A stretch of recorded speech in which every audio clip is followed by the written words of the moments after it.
The fourth book of Moses, called Numbers. Now the Lord spoke to Moses in the wilderness of Sinai, in the tabernacle of meeting, on the first day of the 2nd month, in the 2nd year after they had come out of the land of Egypt, saying, Take a census of all the congregation of the children of Israel, by their families, by their fathers' houses, according to the number of names, every male individually, from 20 years old and above, all who are able to go to war in Israel.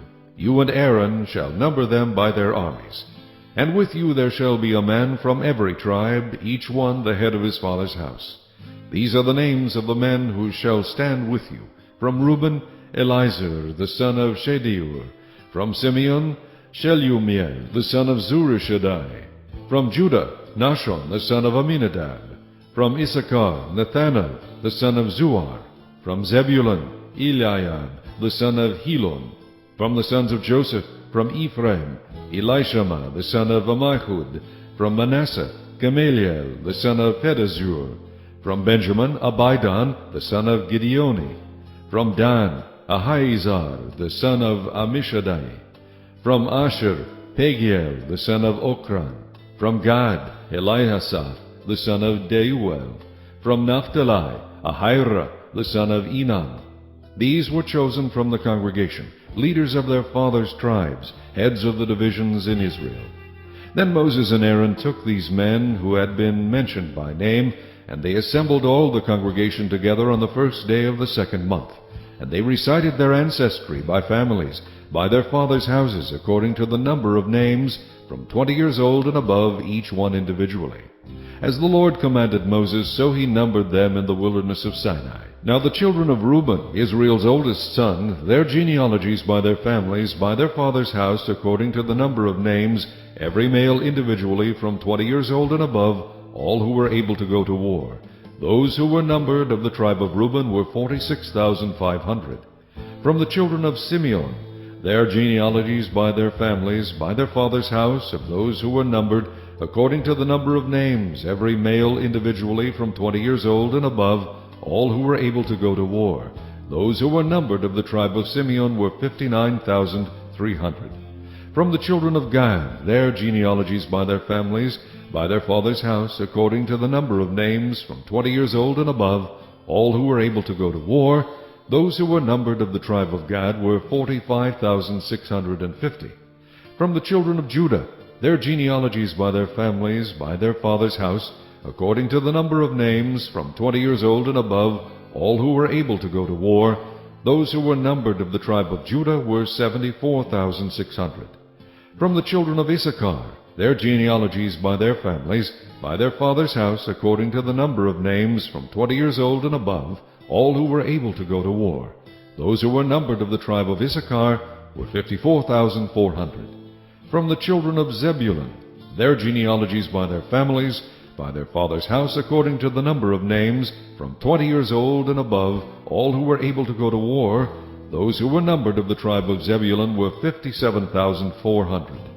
From the sons of Joseph, the children of Ephraim, their genealogies by their families, by their father's house, according to the number of names, from 20 years old and above, all who were able to go to war. Those who were numbered of the tribe of Ephraim were 40,500. From the children of Manasseh, their genealogies by their families, by their father's house, according to the number of names, from 20 years old and above, all who were able to go to war. Those who were numbered of the tribe of Manasseh were 32,200. From the children of Benjamin, their genealogies by their families, by their father's house, according to the number of names, from 20 years old and above, all who were able to go to war. Those who were numbered of the tribe of Benjamin were 35,400. From the children of Dan, their genealogies by their families, by their father's house, according to the number of names, from 20 years old and above, all who were able to go to war. Those who were numbered of the tribe of Dan were 62,700. From the children of Asher, their genealogies by their families, by their father's house, according to the number of names, from 20 years old and above, all who were able to go to war. Those who were numbered of the tribe of Asher were 41,500. From the children of Naphtali, their genealogies by their families, by their father's house, according to the number of names, from 20 years old and above, all who were able to go to war. Those who were numbered of the tribe of Naphtali were 53,400. These are the ones who were numbered, whom Moses and Aaron numbered, with the leaders of Israel, 12 men, each one representing his father's house.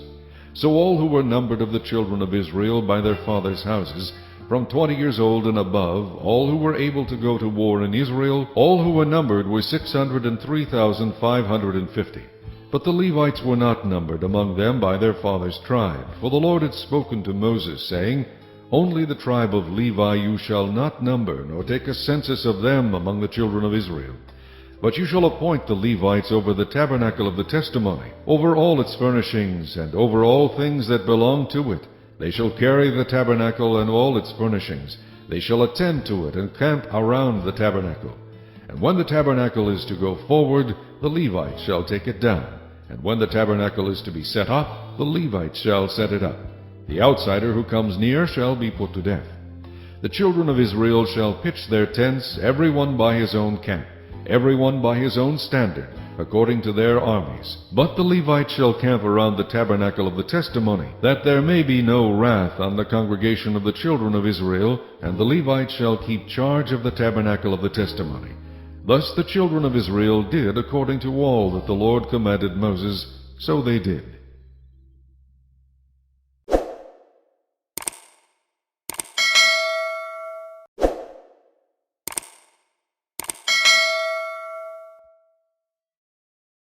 Chapter 2. And the Lord spoke to Moses and Aaron, saying, Every one of the children of Israel shall camp by his own standard, beside the emblems of his father's house. They shall camp some distance from the tabernacle of meeting. On the east side, toward the rising of the sun, those of the standard of the forces with Judah shall camp according to their armies, and Nahshon the son of Amminadab shall be the leader of the children of Judah. And his army was numbered at 74,600. Those who camp next to him shall be the tribe of Issachar, and Nathanael the son of Zuar shall be the leader of the children of Issachar. And his army was numbered at 54,400. Then comes the tribe of Zebulun, and Eliab the son of Helon shall be the leader of the children of Zebulun. And his army was numbered at 57,400. All who were numbered according to their armies of the forces with Judah, 186,400, these shall break camp first. On the south side shall be the standard of the forces with Reuben according to their armies, and the leader of the children of Reuben shall be Elizur the son of Shedeur. And his army was numbered at 46,500. Those who camp next to him shall be the tribe of Simeon, and the leader of the children of Simeon shall be Shelumiel the son of Zurishaddai. And his army was numbered at 59,300. Then comes the tribe of Gad, and the leader of the children of Gad shall be Eliasaph the son of Reuel, and his army was numbered at 45,650. All who were numbered according to their armies of the forces with Reuben, 151,450, they shall be the second to break camp. And the tabernacle of meeting shall move out with the camp of the Levites in the middle of the camps. As they camp, so shall they move out, every one in his place by their standards. On the west side shall be the standard of the forces with Ephraim, according to their armies, and the leader of the children of Ephraim shall be Elishama the son of Ammihud. And his army was numbered at 40,500. Next to him comes the tribe of Manasseh, and the leader of the children of Manasseh shall be Gamaliel the son of Pedahzur. And his army was numbered at 32,200. Then comes the tribe of Benjamin, and the leader of the children of Benjamin shall be Abidan the son of Gideoni. And his army was numbered at 35,400. All who were numbered according to their armies of the forces with Ephraim, 108,100. They shall be the third to break camp. The standard of the forces with Dan shall be on the north side according to their armies, and the leader of the children of Dan shall be Ahiezer the son of Ammishaddai, and his army was numbered at 62,700. Those who camp next to him shall be the tribe of Asher, and the leader of the children of Asher shall be Pagiel the son of Okran, and his army was numbered at 41,500. Then comes the tribe of Naphtali. The leader of the children of Naphtali shall be Ahira the son of Enan, and his army was numbered at 53,400. All who were numbered of the forces with Dan, 157,600, they shall break camp last with their standards. These are the ones who were numbered of the children of Israel by their fathers' houses. All who were numbered according to their armies of the forces were 603,550.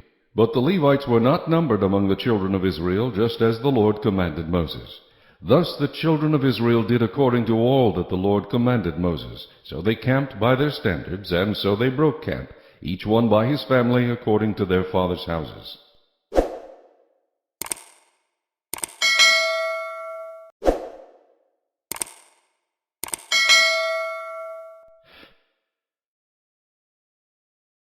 Chapter 3. Now these are the records of Aaron and Moses when the Lord spoke with Moses on Mount Sinai. And these are the names of the sons of Aaron: Nadab, the firstborn, and Abihu, Eleazar, and Ithamar. These are the names of the sons of Aaron, the anointed priests, whom he consecrated to minister as priests. Nadab and Abihu had died before the Lord when they offered profane fire before the Lord in the wilderness of Sinai, and they had no children. So Eleazar and Ithamar ministered as priests in the presence of Aaron their father. And the Lord spoke to Moses, saying, Bring the tribe of Levi near, and present them before Aaron the priest, that they may serve him. And they shall attend to his needs and the needs of the whole congregation before the tabernacle of meeting, to do the work of the tabernacle. Also they shall attend to all the furnishings of the tabernacle of meeting, and to the needs of the children of Israel, to do the work of the tabernacle. And you shall give the Levites to Aaron and his sons. They are given entirely to him from among the children of Israel. So you shall appoint Aaron and his sons, and they shall attend to their priesthood. But the outsider who comes near shall be put to death. Then the Lord spoke to Moses, saying, Now behold, I myself have taken the Levites from among the children of Israel, instead of every firstborn who opens the womb among the children of Israel. Therefore the Levites shall be mine, because all the firstborn are mine. On the day that I struck all the firstborn in the land of Egypt, I sanctified to myself all the firstborn in Israel, both man and beast. They shall be mine. I am the Lord. Then the Lord spoke to Moses in the wilderness of Sinai, saying, Number the children of Levi by their fathers' houses, by their families. You shall number every male from a month old and above. So Moses numbered them according to the word of the Lord, as he was commanded. These were the sons of Levi by their names: Gershon, Kohath, and Merari. And these are the names of the sons of Gershon by their families: Libni and Shimei. And the sons of Kohath by their families: Amram, Issachar, Hebron, and Uzziel. And the sons of Merari by their families: Malai and Mushai. These are the families of the Levites by their fathers' houses. From Gershon came the family of the Libnites and the family of the Shimeites. These were the families of the Gershonites. Those who were numbered according to the number of all the males from a month old and above, of those who were numbered, there were 7,500. The families of the Gershonites were to camp behind the tabernacle westward, and the leader of the father's house of the Gershonites was Eliasaph, the son of Lael. The duties of the children of Gershon in the tabernacle of meeting included the tabernacle, the tent with its covering, the screen for the door of the tabernacle of meeting, the screen for the door of the court, the hangings of the court which are around the tabernacle and the altar, and their cords according to all the work relating to them. From Kohath came the family of the Amramites, the family of the Issarites, the family of the Hebronites, and the family of the Uzzielites. These were the families of the Kohathites. According to the number of all the males from a month old and above, there were 8,600 keeping charge of the sanctuary.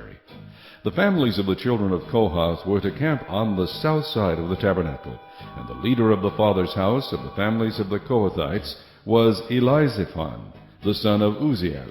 Their duty included the ark, the table, the lampstand, the altars, the utensils of the sanctuary with which they ministered, the screen, and all the work relating to them. And Eleazar, the son of Aaron, the priest, was to be chief over the leaders of the Levites, with oversight of those who kept charge of the sanctuary. From Merari came the family of the Mahlites, and the family of the Mushites. These were the families of Merari. And those who were numbered according to the number of all the males from a month old and above were 6,200. The leader of the father's house of the families of Merari was Zuriel, the son of Abihail. These were to camp on the north side of the tabernacle. And the appointed duty of the children of Merari included the boards of the tabernacle, its bars, its pillars, its sockets, its utensils, all the work relating to them. And the pillars of the court all around, with their sockets, their pegs, and their cords. Moreover, those who were to camp before the tabernacle on the east, before the tabernacle of meeting, were Moses, Aaron, and his sons, keeping charge of the sanctuary to meet the needs of the children of Israel. But the outsider who came near was to be put to death. All who were numbered of the Levites, whom Moses and Aaron numbered at the commandment of the Lord, by their families, all the males from a month old and above were 22,000. Then the Lord said to Moses, Number all the firstborn males of the children of Israel from a month old and above, and take the number of their names. And you shall take the Levites for me, I am the Lord, instead of all the firstborn among the children of Israel, and the livestock of the Levites instead of all the firstborn among the livestock of the children of Israel.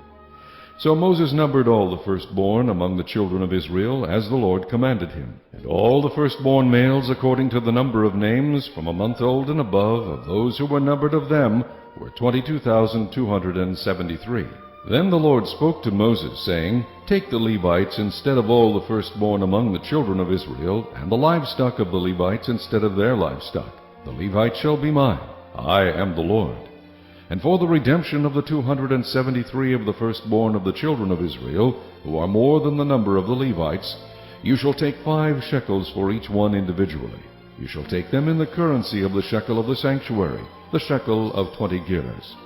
And you shall give the money with which the excess number of them is redeemed to Aaron and his sons. So Moses took the redemption money from those who were over and above those who were redeemed by the Levites. From the firstborn of the children of Israel he took the money, 1,365 shekels, according to the shekel of the sanctuary. And Moses gave their redemption money to Aaron and his sons, according to the word of the Lord, as the Lord commanded Moses.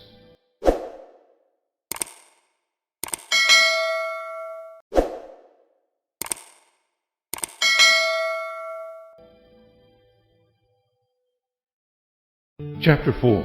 Then the Lord spoke to Moses and Aaron, saying, Take a census of the sons of Kohath from among the children of Levi, by their families, by their father's house, from 30 years old and above, even to 50 years old, all who enter the service to do the work in the tabernacle of meeting. This is the service of the son of Kohath in the tabernacle of meeting, relating to the most holy things. When the camp prepares to journey, Aaron and his sons shall come, and they shall take down the covering veil, and cover the ark of the testimony with it. Then they shall put on it a covering of badger skins, and spread over that a cloth entirely of blue, and they shall insert its poles. On the table of showbread they shall spread a blue cloth, and put on it the dishes, the pans, bowls, and the pitchers for pouring, and the showbread shall be on it. They shall spread over them a scarlet cloth, and cover the same with a covering of badger skins, and they shall insert its poles. And they shall take a blue cloth, and cover the lampstand of the light, with its lamps, its wick trimmers, its trays, and all its oil vessels, with which they service it.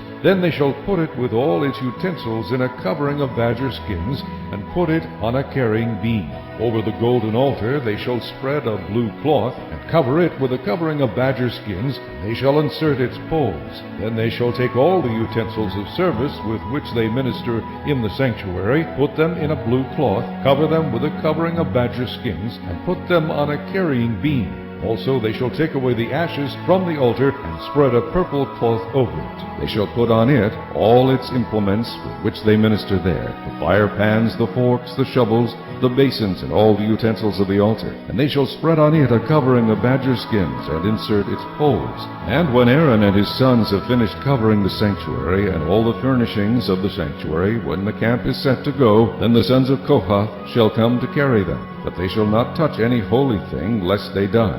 These are the things in the tabernacle of meeting which the sons of Kohath are to carry. The appointed duty of Eleazar, the son of Aaron the priest, is the oil for the light, the sweet incense, the daily grain offering, the anointing oil, the oversight of all the tabernacle, of all that is in it, with the sanctuary and its furnishings. Then the Lord spoke to Moses and Aaron, saying, Do not cut off the tribe of the families of the Kohathites from among the Levites, but do this in regard to them, that they may live and not die when they approach the most holy things. Aaron and his sons shall go in and appoint each of them to his service and his task. But they shall not go in to watch while the holy things are being covered, lest they die. Then the Lord spoke to Moses, saying, Also take a census of the sons of Gershon by their father's house, by their families, from 30 years old and above, even to 50 years old. You shall number them, all who enter to perform the service, to do the work in the tabernacle of meeting. This is the service of the families of the Gershonites, in serving and carrying. They shall carry the curtains of the tabernacle and the tabernacle of meeting with its covering, the covering of badger skins that is on it, the screen for the door of the tabernacle of meeting, the screen for the door of the gate of the court, the hangings of the court which are around the tabernacle and altar, and their cords, all the furnishings for their service, and all that is made for these things, so shall they serve.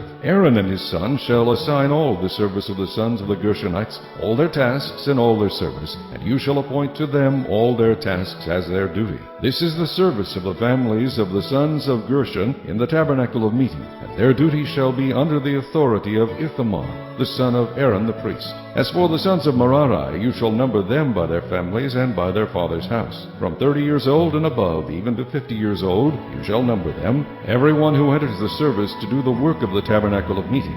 And this is what they must carry as all their service for the tabernacle of meeting: the boards of the tabernacle, its bars, its pillars, its sockets, and the pillars around the court with their sockets, pegs, and cords, with all their furnishings and all their service. And you shall assign to each man by name the items he must carry.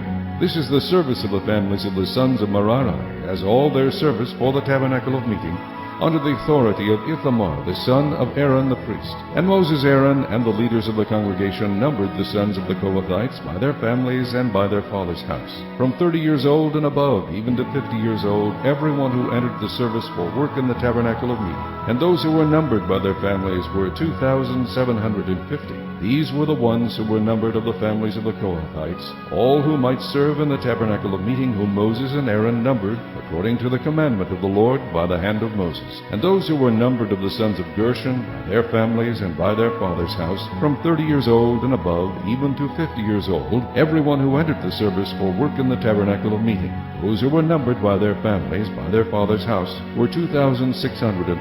These are the ones who were numbered of the families of the sons of Gershon, of all who might serve in the tabernacle of meeting, whom Moses and Aaron numbered according to the commandment of the Lord. Those of the families of the sons of Merari who were numbered by their families, by their father's house, from 30 years old and above, even to 50 years old, everyone who entered the service for work in the tabernacle of meeting, those who were numbered by their families were 3,200. These are the ones who were numbered of the families of the sons of Merari, whom Moses and Aaron numbered according to the word of the Lord by the hand of Moses. All who were numbered of the Levites, whom Moses, Aaron, and the leaders of Israel numbered, by their families and by their fathers' houses, from 30 years old and above, even to 50 years old, everyone who came to do the work of service and the work of bearing burdens in the tabernacle of meeting, those who were numbered were 8,580. According to the commandment of the Lord they were numbered by the hand of Moses, each according to his service and according to his task. Thus were they numbered by him, as the Lord commanded Moses.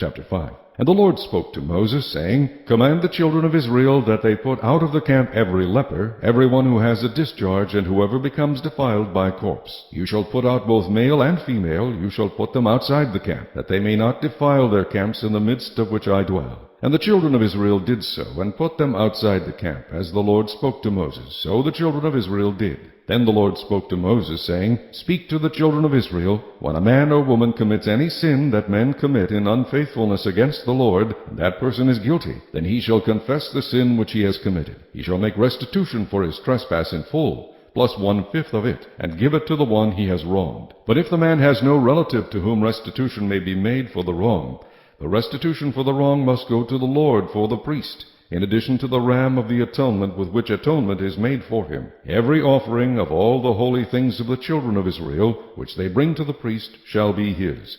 And every man's holy thing shall be his. Whatever any man gives the priest shall be his. And the Lord spoke to Moses, saying, Speak to the children of Israel, and say to them, If any man's wife goes astray and behaves unfaithfully toward him, and a man lies with her carnally, and it is hidden from the eyes of her husband, and it is concealed that she has defiled herself, and there was no witness against her, nor was she caught. If the spirit of jealousy comes upon him, and he becomes jealous of his wife, who has defiled herself, or if the spirit of jealousy comes upon him, and he becomes jealous of his wife, although she has not defiled herself, then the man shall bring his wife to the priest. He shall bring the offering required for her, 1/10 of an ephah of barley meal. He shall pour no oil on it, and put no frankincense on it, because it is a grain offering of jealousy, an offering for remembering, for bringing iniquity to remembrance. And the priest shall bring her near, and set her before the Lord. The priest shall take holy water in an earthen vessel, and take some of the dust that is on the floor of the tabernacle, and put it into the water. Then the priest shall stand the woman before the Lord, uncover the woman's head, and put the offering for remembering in her hands, which is the grain offering of jealousy. And the priest shall have in his hand the bitter water that brings a curse. And the priest shall put her under oath, and say to the woman, If no man has lain with you, and if you have not gone astray to uncleanness while under your husband's authority, be free from this bitter water that brings a curse. But if you have gone astray while under your husband's authority, and if you have defiled yourself, and some man other than your husband has lain with you, then the priest shall put the woman under the oath of the curse, and he shall say to the woman, The Lord make you a curse and an oath among your people, when the Lord makes your thigh rot and your belly swell, and may this water that causes the curse go into your stomach, and make your belly swell and your thigh rot. Then the woman shall say, Amen, so be it. Then the priest shall write these curses in a book, and he shall scrape them off into the bitter water. And he shall make the woman drink the bitter water that brings a curse, and the water that brings the curse shall enter her to become bitter. Then the priest shall take the grain offering of jealousy from the woman's hand, shall wave the offering before the Lord, and bring it to the altar. And the priest shall take a handful of the offering, as its memorial portion, burn it on the altar, and afterward make the woman drink the water. When he has made her drink the water, then it shall be, if she has defiled herself, and behaved unfaithfully toward her husband, that the water that brings a curse will enter her and become bitter, and her belly will swell, her thigh will rot, and the woman will become a curse among her people. But if the woman has not defiled herself, and is clean, then she shall be free, and may conceive children. This is the law of jealousy, when a wife, while under her husband's authority, goes astray and defiles herself. Or when the spirit of jealousy comes upon a man, and he becomes jealous of his wife, then he shall stand the woman before the Lord, and the priest shall execute all this law upon her. Then the man shall be free from iniquity, but that woman shall bear her guilt.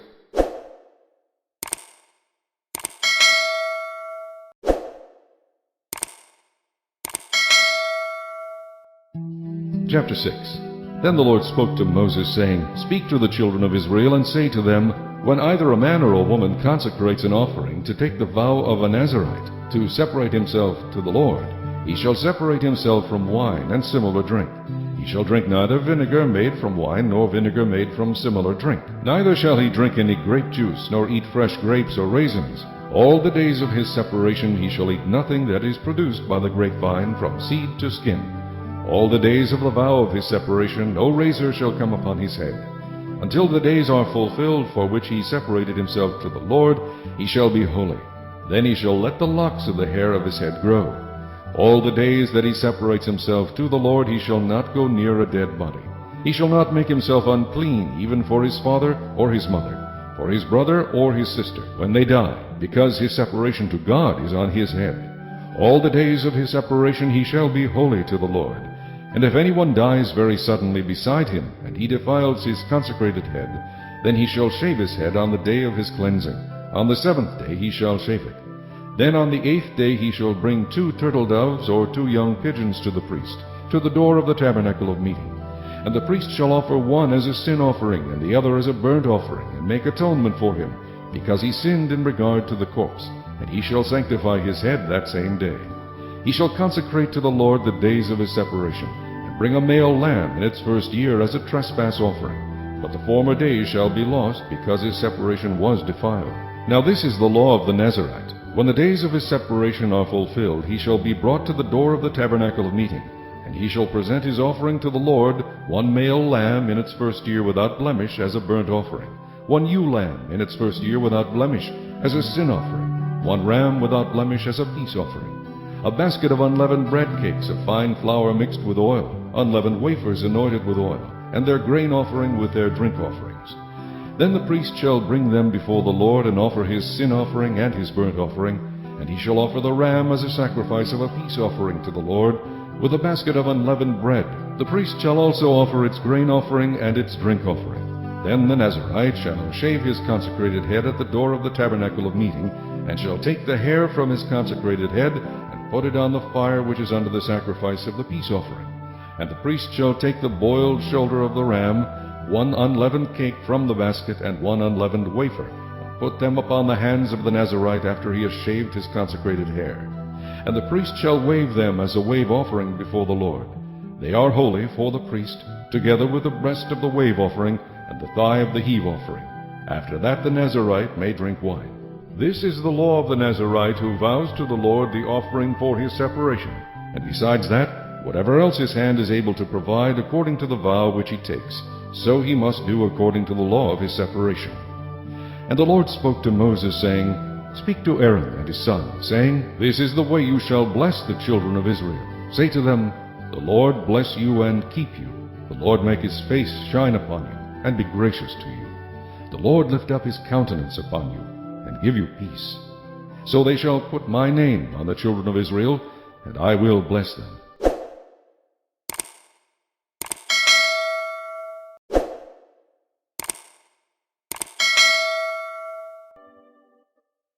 Chapter 7. Now it came to pass, when Moses had finished setting up the tabernacle, that he anointed it, and consecrated it, and all its furnishings, and the altar and all its utensils. So he anointed them and consecrated them. Then the leaders of Israel, the heads of their fathers' houses, who were the leaders of the tribes, and over those who were numbered, made an offering. And they brought their offering before the Lord, 6 covered carts and 12 oxen, a cart for every 2 of the leaders, and for each one an ox, and they presented them before the tabernacle. Then the Lord spoke to Moses, saying, Accept these from them, that they may be used in doing the work of the tabernacle of meeting, and you shall give them to the Levites, to every man according to his service. So Moses took the carts and the oxen, and gave them to the Levites. 2 carts and 4 oxen he gave to the sons of Gershon according to their service. And 4 carts and 8 oxen he gave to the sons of Merari according to their service, under the authority of Ithamar the son of Aaron the priest. But to the sons of Kohath he gave none, because theirs was the service of the holy things, which they carried on their shoulders. Now the leaders offered the dedication offering for the altar when it was anointed. So the leaders offered their offering before the altar. For the Lord said to Moses, They shall offer their offering 1 leader each day for the dedication of the altar. And the one who offered his offering on the first day was Nahshon the son of Amminadab, from the tribe of Judah. His offering was 1 silver platter, the weight of which was 130 shekels, and 1 silver bowl of 70 shekels, according to the shekel of the sanctuary, both of them full of fine flour mixed with oil as a grain offering. 1 gold pan of 10 shekels full of incense, 1 young bull, 1 ram, and 1 male lamb in its first year as a burnt offering, 1 kid of the goats as a sin offering, and for the sacrifice of peace offerings, 2 oxen, 5 rams, 5 male goats, and 5 male lambs in their first year. This was the offering of Nahshon the son of Amminadab. On the second day Nethanel the son of Zuar, leader of Issachar, presented an offering. For his offering he offered 1 silver platter, the weight of which was 130 shekels, and 1 silver bowl of 70 shekels, according to the shekel of the sanctuary, both of them full of fine flour mixed with oil as a grain offering.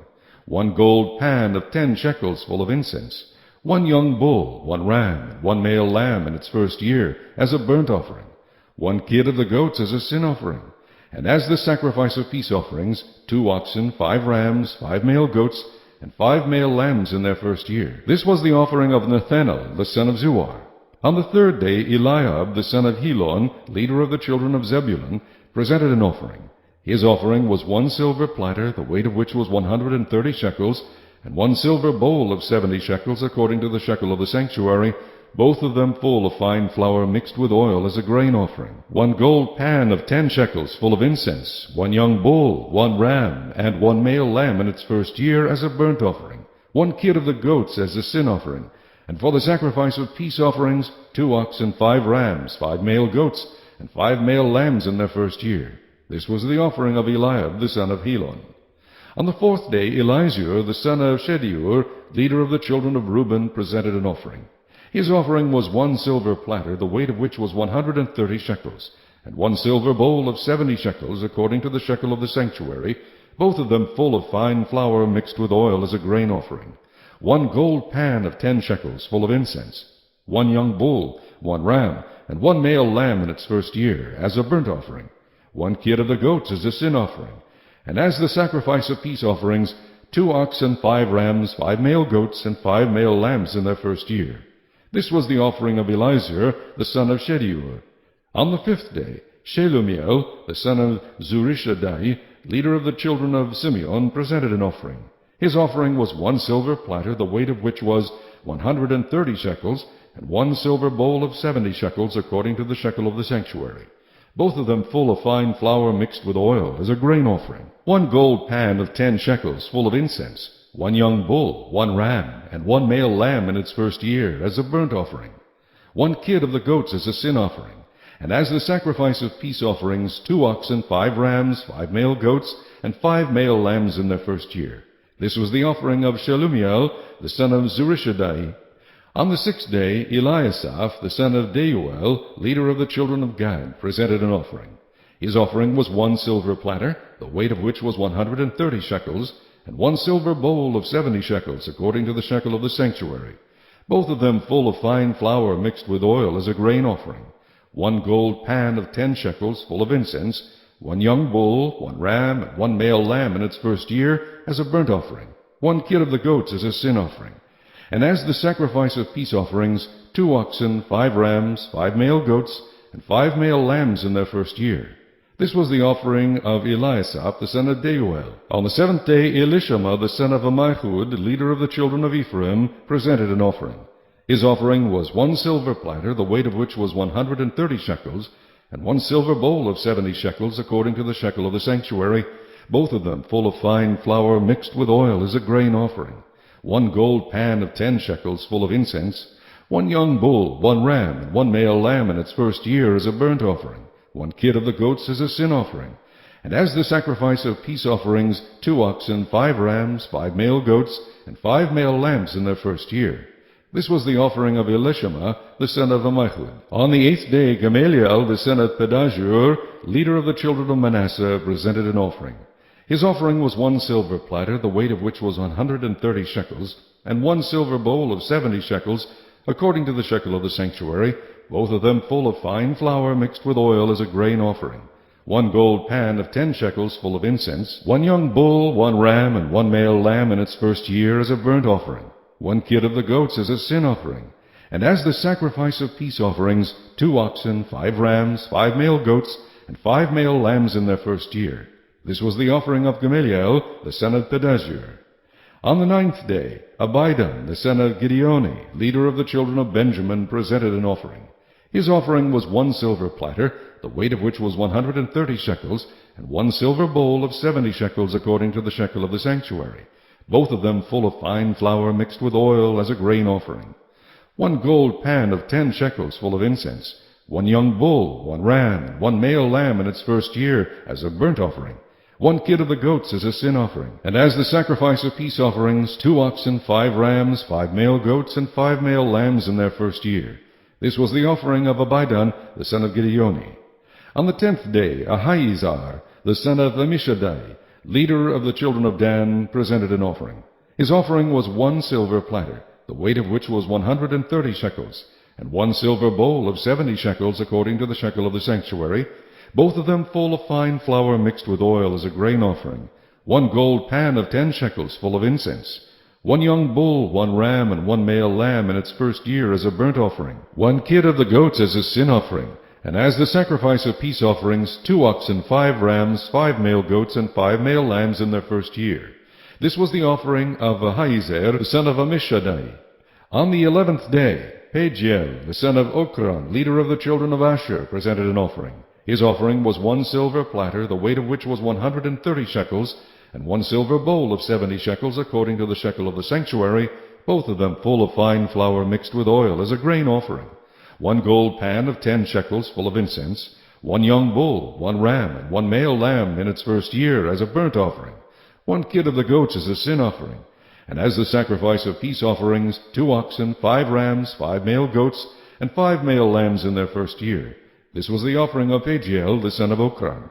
On the 12th day, Ahira, the son of Enan, leader of the children of Naphtali, presented an offering.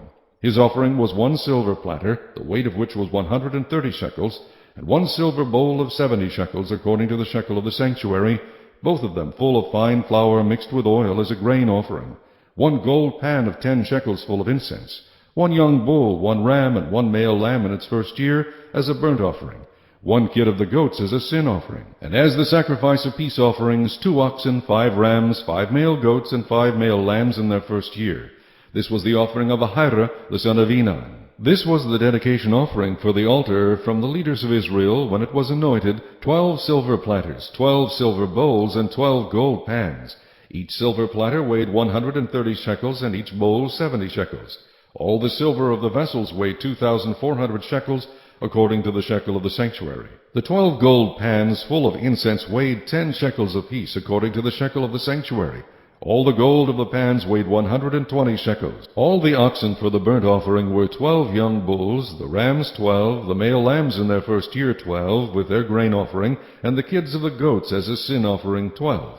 And all the oxen for the sacrifice of peace offerings were 24 bulls, the rams 60, the male goats 60, and the lambs in their first year 60.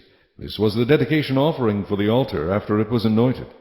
Now when Moses went into the tabernacle of meeting to speak with him, he heard the voice of one speaking to him from above the mercy seat that was on the ark of the testimony, from between the 2 cherubim. Thus he spoke to him.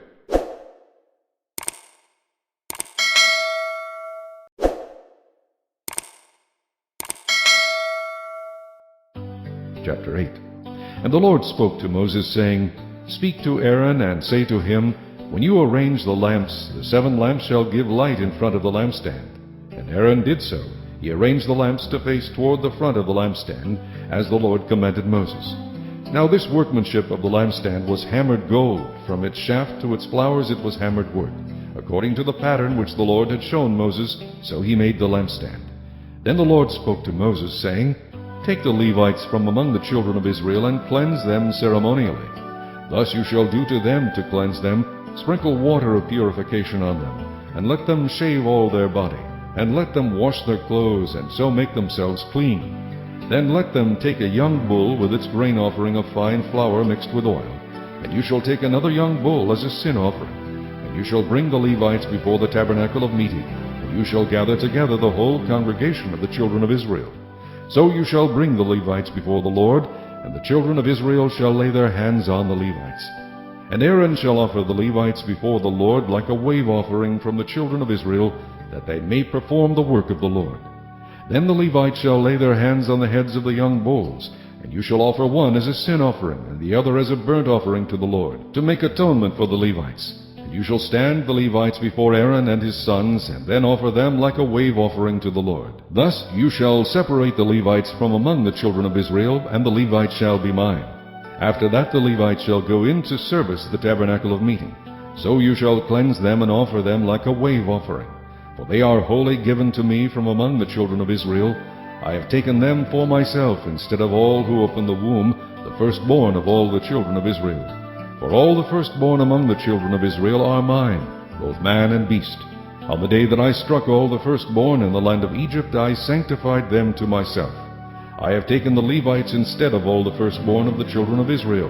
And I have given the Levites as a gift to Aaron and his sons from among the children of Israel, to do the work for the children of Israel in the tabernacle of meeting, and to make atonement for the children of Israel, that there be no plague among the children of Israel when the children of Israel come near the sanctuary. Thus Moses and Aaron and all the congregation of the children of Israel did to the Levites, according to all that the Lord commanded Moses concerning the Levites, so the children of Israel did to them.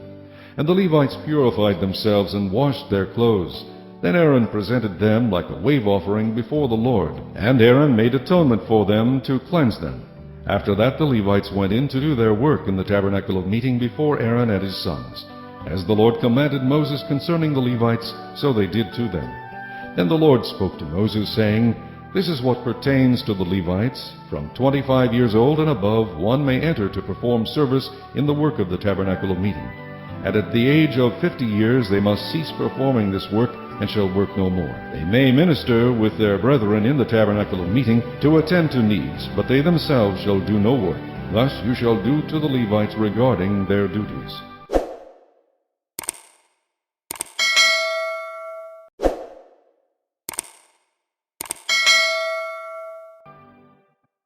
Chapter 9. Now the Lord spoke to Moses in the wilderness of Sinai in the first month of the 2nd year after they had come out of the land of Egypt, saying, Let the children of Israel keep the Passover at its appointed time. On the 14th day of this month at twilight you shall keep it at its appointed time. According to all its rites and ceremonies you shall keep it. So Moses told the children of Israel that they should keep the Passover. And they kept the Passover on the 14th day of the first month at twilight in the wilderness of Sinai, according to all that the Lord commanded Moses, so the children of Israel did. Now there were certain men who were defiled by human corpse, so that they could not keep the Passover on that day, and they came before Moses and Aaron that day. And those men said to him, We became defiled by a human corpse. Why are we kept from presenting the offering of the Lord at its appointed time among the children of Israel? And Moses said to them, Stand still, that I may hear what the Lord will command concerning you. Then the Lord spoke to Moses, saying, Speak to the children of Israel, saying, If any one of you or your posterity is unclean because of a corpse, or is far away on a journey, he may still keep the Lord's Passover. On the 14th day of the 2nd month at twilight they may keep it. They shall eat it with unleavened bread and bitter herbs. They shall leave none of it until morning, nor break one of its bones. According to all the ordinances of the Passover they shall keep it. But the man who is clean, and is not on a journey, and ceases to keep the Passover, that same person shall be cut off from among his people, because he did not bring the offering of the Lord at its appointed time. That man shall bear his sin. And if a stranger dwells among you, and would keep the Lord's Passover, he must do so according to the rite of the Passover, and according to its ceremony. You shall have one ordinance, both for the stranger and the native of the land. Now on the day that the tabernacle was raised up, the cloud covered the tabernacle, the tent of the testimony. From evening until morning it was above the tabernacle like the appearance of fire. So it was always. The cloud covered it by day, and the appearance of fire by night. Whenever the cloud was taken up from above the tabernacle, after that the children of Israel would journey. And in the place where the cloud settled, there the children of Israel would pitch their tents. At the command of the Lord the children of Israel would journey, and at the command of the Lord they would camp. As long as the cloud stayed above the tabernacle, they remained encamped. Even when the cloud continued long, many days above the tabernacle, the children of Israel kept the charge of the Lord and did not journey. So it was, when the cloud was above the tabernacle a few days, according to the command of the Lord, they would remain encamped, and according to the command of the Lord they would journey. So it was, when the cloud remained only from evening until morning, when the cloud was taken up in the morning, then they would journey, whether by day or by night. Whenever the cloud was taken up, they would journey. Whether it was 2 days, a month, or a year that the cloud remained above the tabernacle, the children of Israel would remain encamped and not journey. But when it was taken up, they would journey. At the command of the Lord they remained encamped, and at the command of the Lord they journeyed. They kept the charge of the Lord at the command of the Lord by the hand of Moses.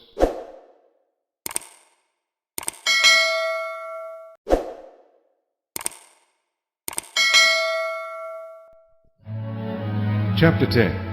And the Lord spoke to Moses, saying, Make 2 silver trumpets for yourself. You shall make them of hammered work. You shall use them for calling the congregation and for directing the movement of the camps. When they blow both of them, all the congregation shall gather before you at the door of the tabernacle of meeting. But if they blow only one, then the leaders, the heads of the divisions of Israel, shall gather to you. When you sound the advance, the camps that lie on the east side shall then begin their journey.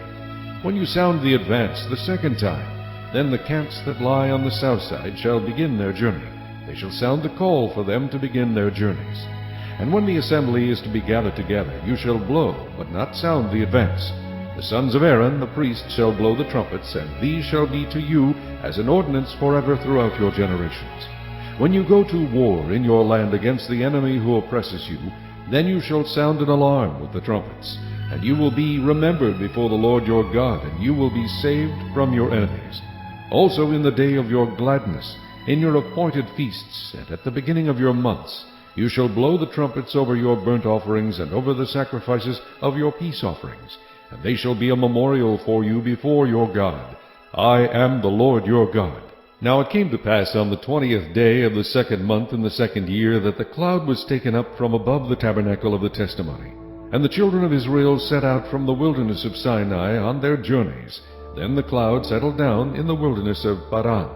So they started out for the first time, according to the command of the Lord by the hand of Moses. The standard of the camp of the children of Judah set out first according to their armies. Over their army was Nahshon, the son of Amminadab.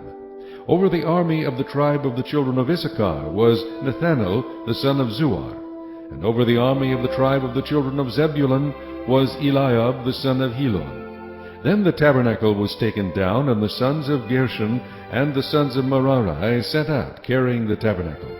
And the standard of the camp of Reuben set out according to their armies. Over their army was Elizur, the son of Shedeur. Over the army of the tribe of the children of Simeon was Shelumiel, the son of Zerushadai. And over the army of the tribe of the children of Gad was Eliasaph, the son of Deuel. Then the Kohathites set out, carrying the holy things. The tabernacle would be prepared for their arrival. And the standard of the camp of the children of Ephraim set out according to their armies. Over their army was Elishama, the son of Ammihud. Over the army of the tribe of the children of Manasseh was Gamaliel, the son of Pedahzur. And over the army of the tribe of the children of Benjamin was Abidan, the son of Gideoni. Then the standard of the camp of the children of Dan, the rear guard of all the camps, set out according to their armies. Over their army was Ahiezer, the son of Ammishaddai. Over the army of the tribe of the children of Asher was Pagiel, the son of Okran. And over the army of the tribe of the children of Naphtali was Ahira, the son of Enan. Thus was the order of march of the children of Israel according to their armies when they began their journey. Now Moses said to Hobab, the son of Reuel, the Midianite, Moses' father-in-law, We are setting out for the place of which the Lord said, I will give it to you. Come with us, and we will treat you well, for the Lord has promised good things to Israel. And he said to him, I will not go, but I will depart to my own land and to my relatives. So Moses said, Please do not leave, inasmuch as you know how we are to camp in the wilderness, and you can be our eyes.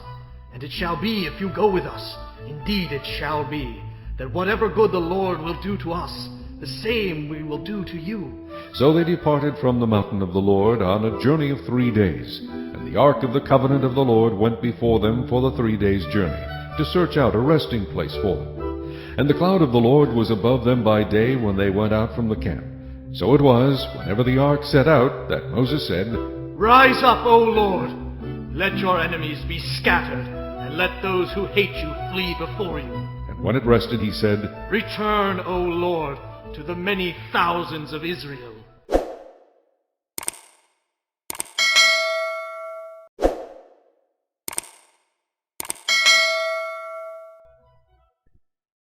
Chapter 11. Now when the people complained, it displeased the Lord, for the Lord heard it, and his anger was aroused. So the fire of the Lord burned among them, and consumed some in the outskirts of the camp.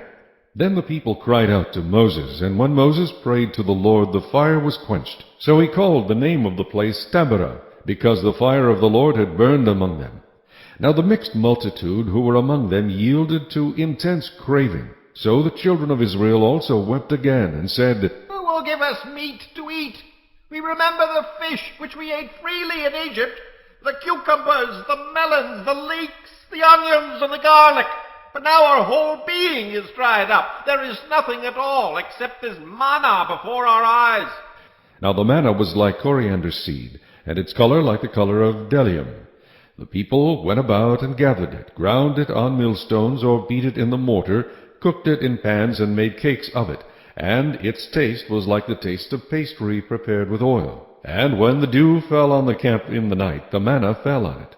Then Moses heard the people weeping throughout their families, every one at the door of his tent, and the anger of the Lord was greatly aroused. Moses also was displeased. So Moses said to the Lord, Why have you afflicted your servant? And why have I not found favor in your sight, that you have laid the burden of all these people on me? Did I conceive all these people? Did I beget them, that you should say to me, Carry them in your bosom, as a guardian carries a nursing child, to the land which you swore to their fathers? Where am I to get meat to give to all these people? For they weep all over me, saying, Give us meat that we may eat. I am not able to bear all these people alone, because the burden is too heavy for me. If you treat me like this, please kill me here and now, if I have found favor in your sight, and do not let me see my wretchedness. So the Lord said to Moses, Gather to me 70 men of the elders of Israel, whom you know to be the elders of the people, and officers over them, Bring them to the tabernacle of meeting, that they may stand there with you. Then I will come down and talk with you there. I will take of the Spirit that is upon you, and will put the same upon them, and they shall bear the burden of the people with you, that you may not bear it yourself alone. Then you shall say to the people, Consecrate yourselves for tomorrow, and you shall eat meat, for you have wept in the hearing of the Lord, saying, Who will give us meat to eat? For it was well with us in Egypt. Therefore the Lord will give you meat, and you shall eat. You shall eat not 1 day, nor 2 days, nor 5 days, nor 10 days, nor 20 days, but for a whole month, until it comes out of your nostrils, and becomes loathsome to you, because you have despised the Lord who is among you, and have wept before him, saying, Why did we ever come up out of Egypt? And Moses said, The people who I am among are 600,000 men on foot. Yet you have said, I will give them meat that they may eat for a whole month. Shall flocks and herds be slaughtered for them, to provide enough for them? Or shall all the fish of the sea be gathered together for them, to provide enough for them? And the Lord said to Moses, Has the Lord's arm been shortened? Now you shall see whether what I say will happen to you or not.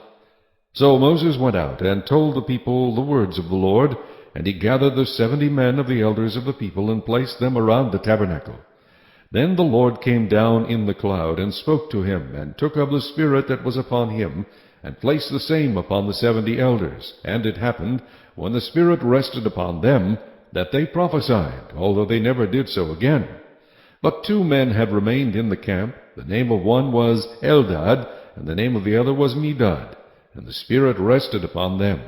Now they were among those listed, but who had not gone out to the tabernacle, yet they prophesied in the camp. And a young man ran and told Moses, and said, Eldad and Medad are prophesying in the camp. So Joshua the son of Nun, Moses' assistant, one of his choice men, answered and said, Moses, my lord, forbid them. Then Moses said to him, Are you zealous for my sake? Oh, that all the Lord's people were prophets, and that the Lord would put his Spirit upon them. And Moses returned to the camp, both he and the elders of Israel. Now a wind went out from the Lord, and it brought quail from the sea, and left them fluttering near the camp, about a day's journey on this side, and about a day's journey on the other side, all around the camp, and about 2 cubits above the surface of the ground. And the people stayed up all that day, all night, and all the next day, and gathered the quail. He who gathered least gathered 10 homers, and they spread them out for themselves all around the camp.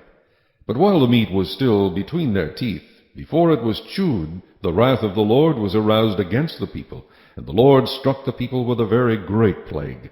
So he called the name of that place Kibroth HaTeava, because there they buried the people who had yielded to craving. From Kibroth HaTeava the people moved to Hazeroth, and camped at Hazeroth.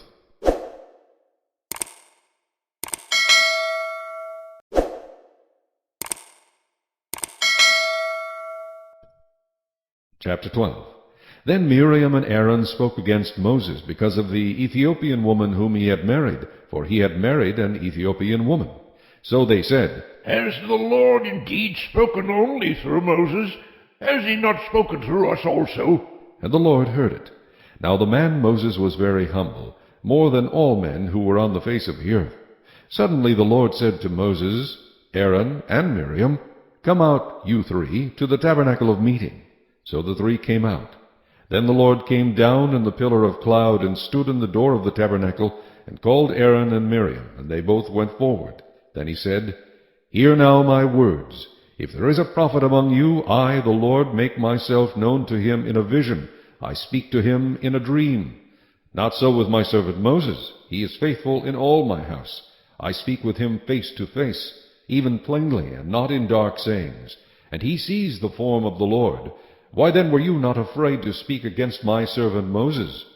So the anger of the Lord was aroused against them, and he departed. And when the cloud departed from above the tabernacle, suddenly Miriam became leprous, as white as snow.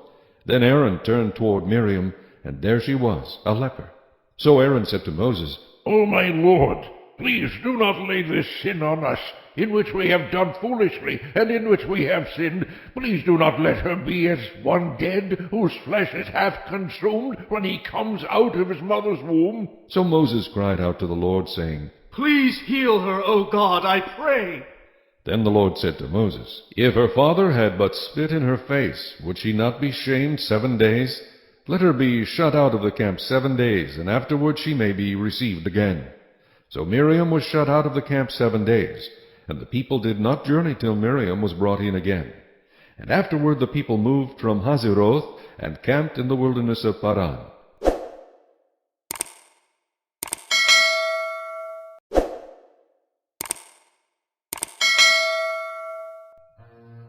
Chapter 13.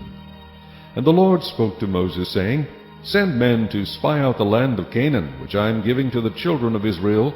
From each tribe of their fathers you should send a man, every one a leader among them. So Moses sent them from the wilderness of Paran, according to the command of the Lord, all of them men who were heads of the children of Israel. Now these were their names. From the tribe of Reuben, Shammua, the son of Zakur. From the tribe of Simeon, Shaphat, the son of Horai. From the tribe of Judah, Caleb, the son of Jephunneh. From the tribe of Issachar, Igal, the son of Joseph. From the tribe of Ephraim, Hoshea, the son of Nun. From the tribe of Benjamin, Paltai, the son of Rephu. From the tribe of Zebulun, Gadiel, the son of Sodai. From the tribe of Joseph, that is, from the tribe of Manasseh, Gadai, the son of Susai. From the tribe of Dan, Ammiel, the son of Gemelai. From the tribe of Asher, Sethur, the son of Michael. From the tribe of Naphtali, Nabai, the son of Vophsi. From the tribe of Gad, Geuel, the son of Machai. These are the names of the men whom Moses sent to spy out the land. And Moses called Hoshea, the son of Nun, Joshua. Then Moses sent them to spy out the land of Canaan, and said to them, Go up this way into the south, and go up to the mountains, and see what the land is like, whether the people who dwell in it are strong or weak, few or many, whether the land they dwell in is good or bad, whether the cities they inhabit are like camps or strongholds, whether the land is rich or poor, and whether there are forests there or not. Be of good courage, and bring some of the fruit of the land. Now the time was the season of the first ripe grapes. So they went up and spied out the land from the wilderness of Zin as far as Rehob, near the entrance of Hamath. And they went up through the south and came to Hebron, and Ahiman, Shishai, and Talmai, the descendants of Anak, were there. Now Hebron was built 7 years before Zoan in Egypt. Then they came to the valley of Eshcol, and there cut down a branch with one cluster of grapes. They carried it between 2 of them on a pole. They also brought some of the pomegranates and figs. The place was called the valley of Eshcol, because of the cluster which the men of Israel cut down there. And they returned from spying out the land after 40 days. Now they departed and came back to Moses and Aaron and all the congregation of the children of Israel in the wilderness of Paran at Kadesh. They brought back word to them and to all the congregation, and showed them the fruit of the land. Then they told him and said, We went to the land where you sent us. It truly flows with milk and honey, and this is its fruit. Nevertheless, the people who dwell in the land are strong. The cities are fortified and very large. Moreover, we saw the descendants of Anak there. The Amalekites dwell in the land of the south. The Hittites, the Jebusites, and the Amorites dwell in the mountains. And the Canaanites dwell by the sea and along the banks of the Jordan. Then Caleb quieted the people before Moses and said, Let us go up at once and take possession of it, for we are well able to overcome it. But the men who had gone up with him said, We are not able to go up against the people, for they are stronger than we.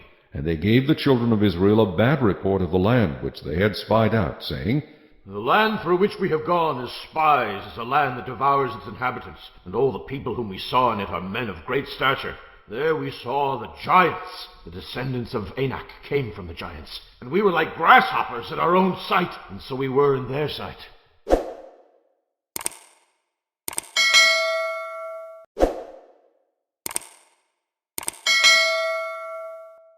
Chapter 14. So all the congregation lifted up their voices and cried, and the people wept that night. And all the children of Israel complained against Moses and Aaron, and the whole congregation said to them, If only we had died in the land of Egypt. Or if only we had died in this wilderness. Why has the Lord brought us to this land to fall by the sword, that our wives and children should become victims? Would it not be better for us to return to Egypt? So they said to one another, Let us select a leader and return to Egypt. Then Moses and Aaron fell on their faces before all the assembly of the congregation of the children of Israel. But Joshua the son of Nun and Caleb the son of Jephunneh, who were among those who had spied out the land, tore their clothes. And they spoke to all the congregation of the children of Israel, saying, The land we pass through to spy out is an exceedingly good land. If the Lord delights in us, then he will bring us into this land and give it to us, a land which flows with milk and honey. Only do not rebel against the Lord, nor fear the people of the land, for they are our bread. Their protection has departed from them, and the Lord is with us. Do not fear them. And all the congregation said to stone them with stones. Now the glory of the Lord appeared in the tabernacle of meeting before all the children of Israel. Then the Lord said to Moses, How long will these people reject me?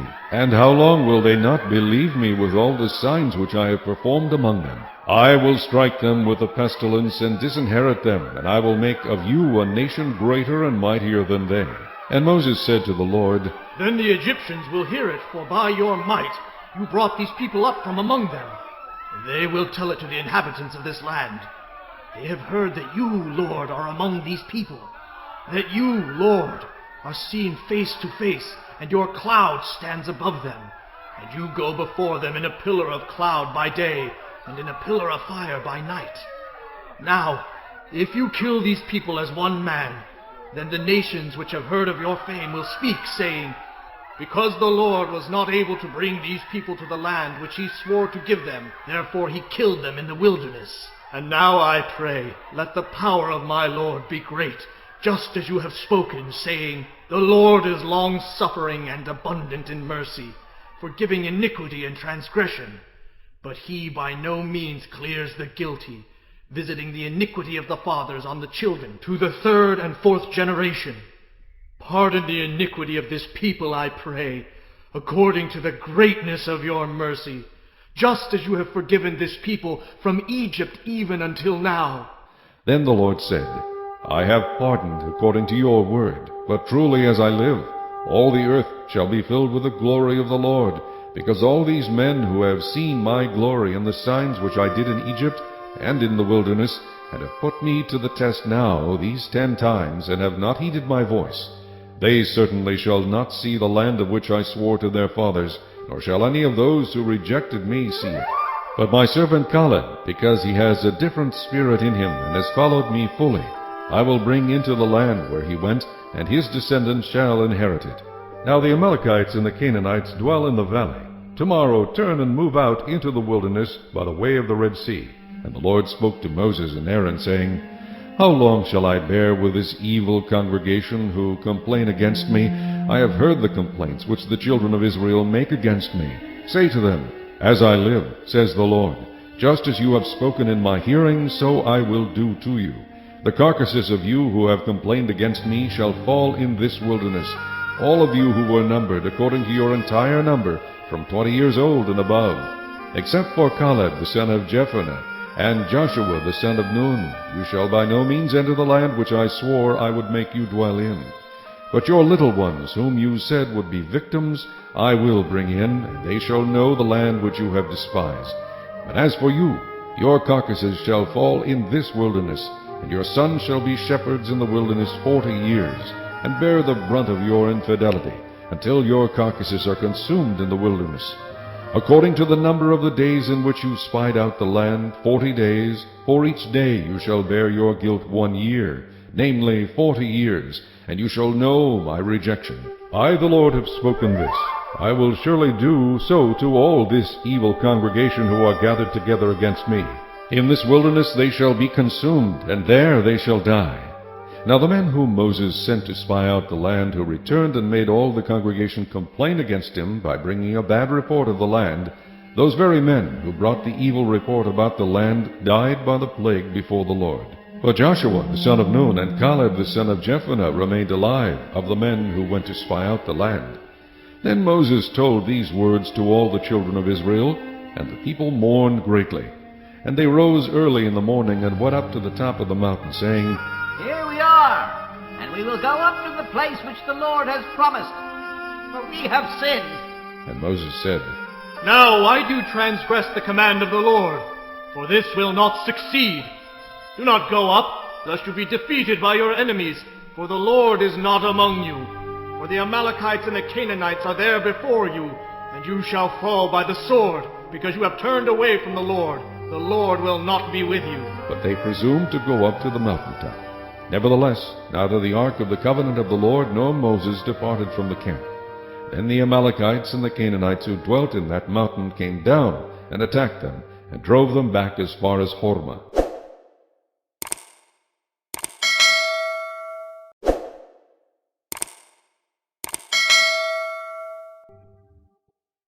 Chapter 15. And the Lord spoke to Moses, saying, Speak to the children of Israel, and say to them, When you have come into the land you are to inhabit, which I am giving to you, and you make an offering by fire to the Lord, a burnt offering or a sacrifice, to fulfill a vow, or as a freewill offering, or in your appointed feasts, to make a sweet aroma to the Lord from the herd or the flock, then he who presents his offering to the Lord shall bring a grain offering of 1/10 of an ephah of fine flour, mixed with 1/4 of a hin of oil. And 1/4 of a hin of wine as a drink offering you shall prepare with the burnt offering or the sacrifice for each lamb. Or for a ram you shall prepare as a grain offering 2/10 of an ephah of fine flour mixed with 1/3 of a hin of oil. And as a drink offering you shall offer 1/3 of a hin of wine as a sweet aroma to the Lord. And when you prepare a young bull as a burnt offering, or as a sacrifice to fulfill a vow, or as a peace offering to the Lord, then shall be offered with the young bull a grain offering of 3/10 of an ephah of fine flour mixed with half a hin of oil. And you shall bring as the drink offering half a hin of wine as an offering made by fire, a sweet aroma to the Lord. Thus it shall be done for each young bull, for each ram, or for each lamb, or young goat. According to the number that you prepare, so you shall do with every one according to their number. All who are native born shall do these things in this manner, in presenting an offering made by fire, a sweet aroma to the Lord. And if a stranger dwells with you, or whoever is among you, throughout your generations, and would present an offering made by fire, a sweet aroma to the Lord, just as you do, so shall he do. One ordinance shall be for you of the assembly, and for the stranger who dwells with you, an ordinance forever throughout your generations. As you are, so shall the stranger be before the Lord. One law and one custom shall be for you and for the stranger who dwells with you. Again the Lord spoke to Moses, saying, Speak to the children of Israel, and say to them, When you come into the land to which I bring you, then it will be, when you eat of the bread of the land, that you shall offer up a heave offering to the Lord. You shall offer up a cake of the first of your ground meal as a heave offering. As a heave offering of the threshing floor, so shall you offer it up. Of the first of your ground meal you shall give to the Lord a heave offering throughout your generations.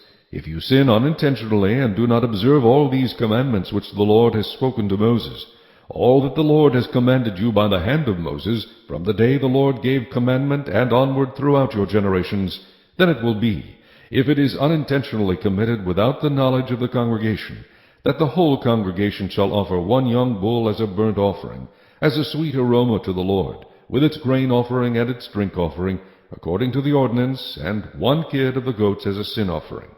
So the priest shall make atonement for the whole congregation of the children of Israel, and it shall be forgiven them, for it was unintentional.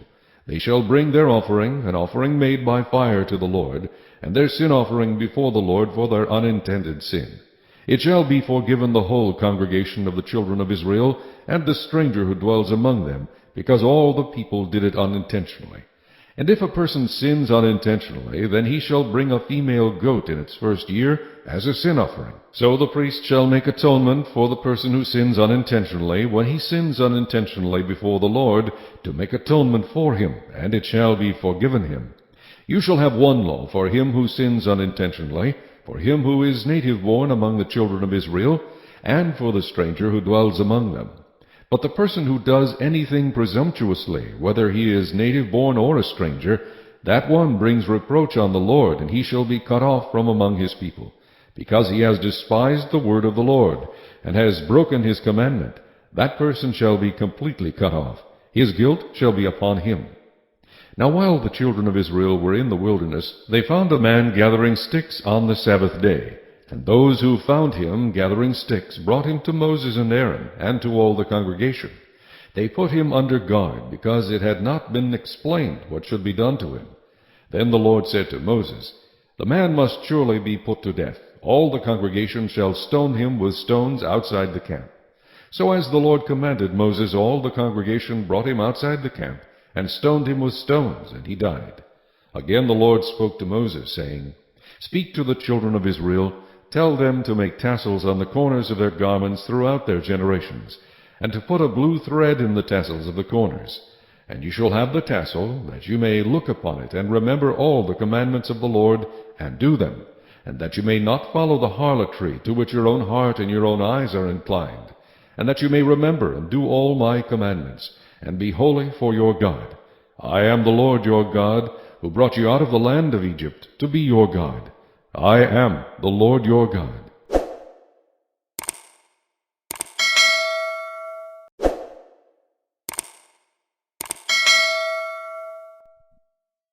Chapter 16.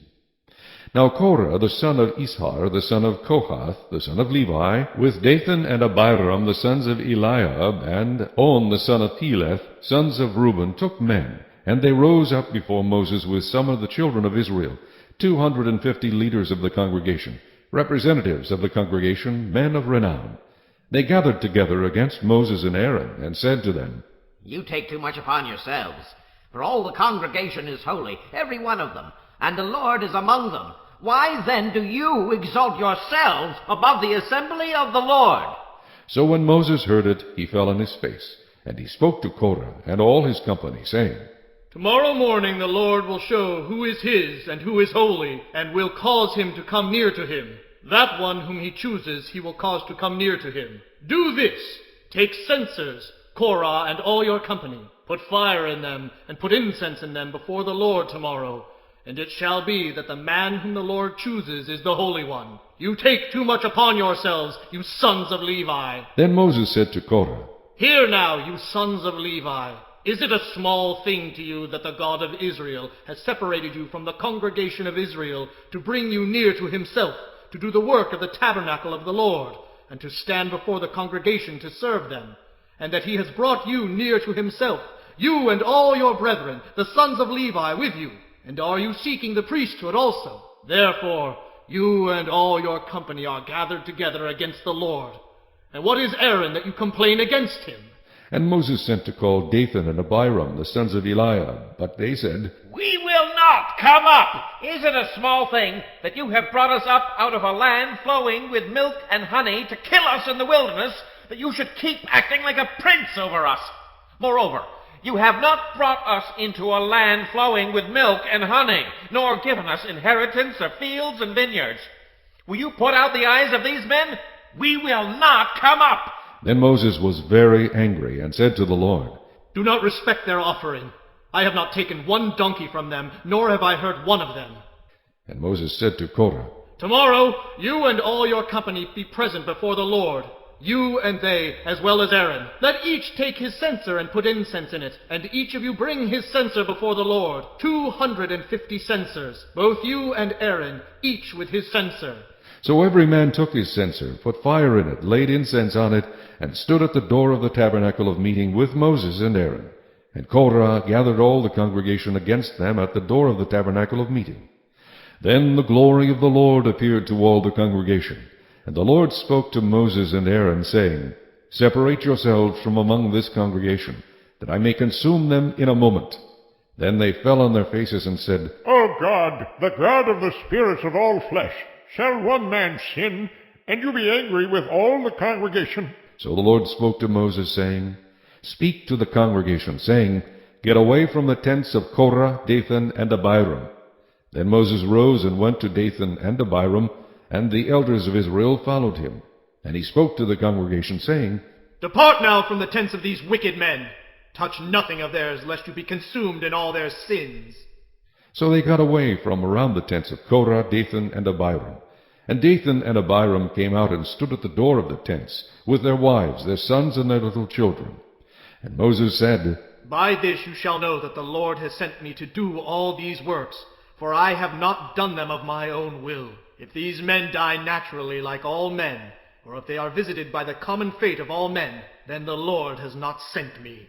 But if the Lord creates a new thing, and the earth opens its mouth and swallows them up with all that belongs to them, and they go down alive into the pit, then you will understand that these men have rejected the Lord. Now it came to pass, as he finished speaking all these words, that the ground split apart under them, and the earth opened its mouth and swallowed them up, with their households, and all the men with Korah, with all their goods. So they and all those with them went down alive into the pit. The earth closed over them, and they perished from among the assembly. Then all Israel who were around them fled at their cry, for they said, Lest the earth swallow us up also. And a fire came out from the Lord and consumed the 250 men who were offering incense. Then the Lord spoke to Moses, saying, Tell Eleazar the son of Aaron the priest to pick up the censers out of the blaze, for they are holy, and scatter the fire some distance away. The censers of these men who sinned against their own souls, let them be made into hammered plates as a covering for the altar.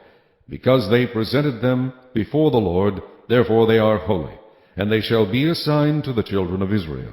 So Eleazar the priest took the bronze censers, which those who were burned up had presented, and they were hammered out as a covering on the altar, to be a memorial to the children of Israel, that no outsider who is not a descendant of Aaron should come near to offer incense before the Lord, that he might not become like Korah and his companions, just as the Lord had said to him through Moses.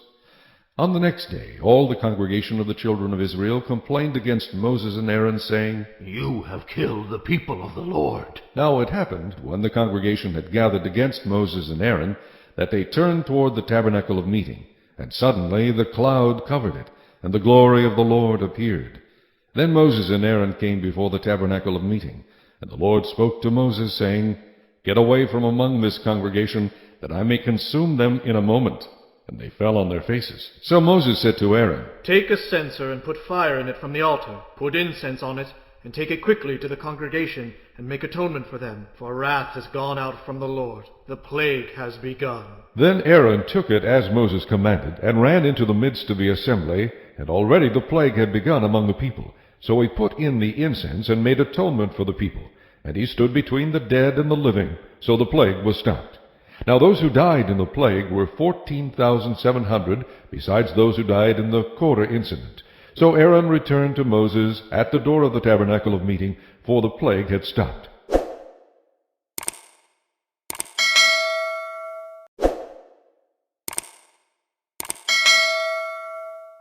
Chapter 17. And the Lord spoke to Moses, saying, Speak to the children of Israel, and get from them a rod from each father's house. All their leaders, according to their fathers' houses, 12 rods, write each man's name on his rod. And you shall write Aaron's name on the rod of Levi, for there shall be one rod for the head of each father's house. Then you shall place them in the tabernacle of meeting before the testimony, where I meet with you. And it shall be that the rod of the man whom I choose will blossom.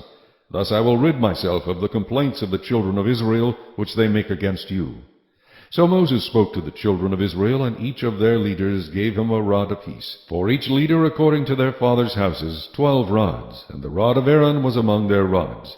And Moses placed the rods before the Lord in the tabernacle of witness. Now it came to pass on the next day that Moses went into the tabernacle of witness, and behold, the rod of Aaron, of the house of Levi, had sprouted and put forth buds, had produced blossoms, and yielded ripe almonds. Then Moses brought out all the rods from before the Lord to all the children of Israel, and they looked, and each man took his rod. And the Lord said to Moses, Bring Aaron's rod back before the testimony, to be kept as a sign against the rebels, that you may put their complaints away from me, lest they die. Thus did Moses, just as the Lord had commanded him, so he did. So the children of Israel spoke to Moses, saying, Surely we die, we perish, we all perish. Whoever even comes near the tabernacle of the Lord must die. Shall we all utterly die?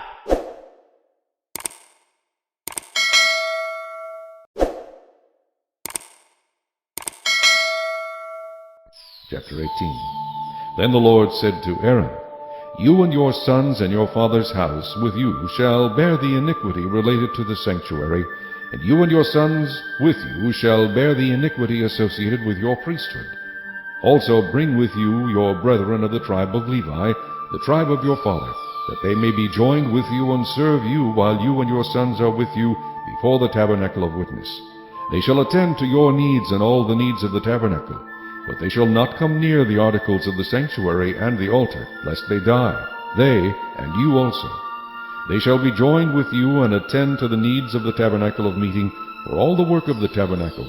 But an outsider shall not come near you. And you shall attend to the duties of the sanctuary and the duties of the altar, that there may be no more wrath on the children of Israel. Behold, I myself have taken your brethren the Levites from among the children of Israel. They are a gift to you, given by the Lord to do the work of the tabernacle of meeting. Therefore you and your sons with you shall attend to your priesthood for everything at the altar and behind the veil, and you shall serve. I give your priesthood to you as a gift for service, but the outsider who comes near shall be put to death.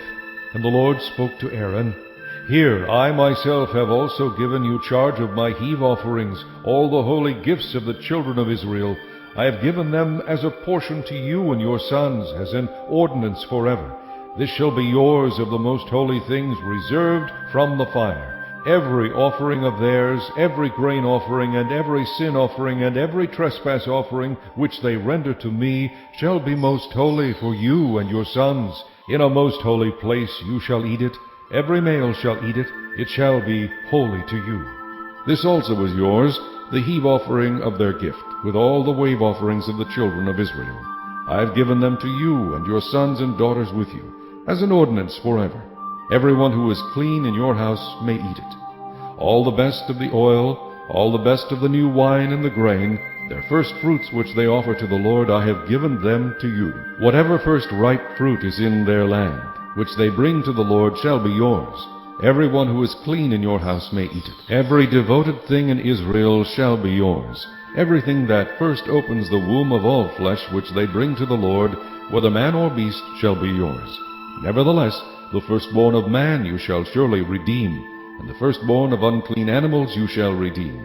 And those redeemed of the devoted things you shall redeem when 1 month old, according to your valuation, for 5 shekels of silver, according to the shekel of the sanctuary, which is 20 gerahs. But the firstborn of a cow, the firstborn of a sheep, or the firstborn of a goat you shall not redeem. They are holy. You shall sprinkle their blood on the altar, and burn their fat as an offering made by fire, for a sweet aroma to the Lord. And their flesh shall be yours, just as the wave breast and the right thigh are yours. All the heave offerings of the holy things which the children of Israel offer to the Lord, I have given to you and your sons and daughters with you as an ordinance forever. It is a covenant of salt forever before the Lord with you and your descendants with you. Then the Lord said to Aaron, You shall have no inheritance in their land, nor shall you have any portion among them. I am your portion and your inheritance among the children of Israel. Behold, I have given the children of Levi all the tithes in Israel as an inheritance in return for the work which they perform, the work of the tabernacle of meeting. Hereafter the children of Israel shall not come near the tabernacle of meeting, lest they bear sin and die. But the Levites shall perform the work of the tabernacle of meeting, and they shall bear their iniquity. It shall be a statute forever, throughout your generations, that among the children of Israel they shall have no inheritance. For the tithes of the children of Israel, which they offer up as a heave offering to the Lord, I have given to the Levites as an inheritance. Therefore I have said to them, Among the children of Israel they shall have no inheritance. Then the Lord spoke to Moses, saying, Speak thus to the Levites, and say to them, When you take from the children of Israel the tithes which I have given you from them as your inheritance, then you shall offer up a heave offering of it to the Lord, 1/10 of the tithe. And your heave offering shall be reckoned to you as though it were the grain of the threshing floor, and as the fullness of the winepress. Thus you shall also offer a heave offering to the Lord from all your tithes which you receive from the children of Israel, and you shall give the Lord's heave offering from it to Aaron the priest. Of all your gifts you shall offer up every heave offering due to the Lord, from all the best of them, the consecrated part of them. Therefore you shall say to them, When you have lifted up the best of it, then the rest shall be accounted to the Levites as the produce of the threshing floor and as the produce of the winepress. You may eat it in any place, you and your households, for it is your reward for your work in the tabernacle of meeting. And you shall bear no sin because of it, when you have lifted up the best of it. But you shall not profane the holy gifts of the children of Israel, lest you die.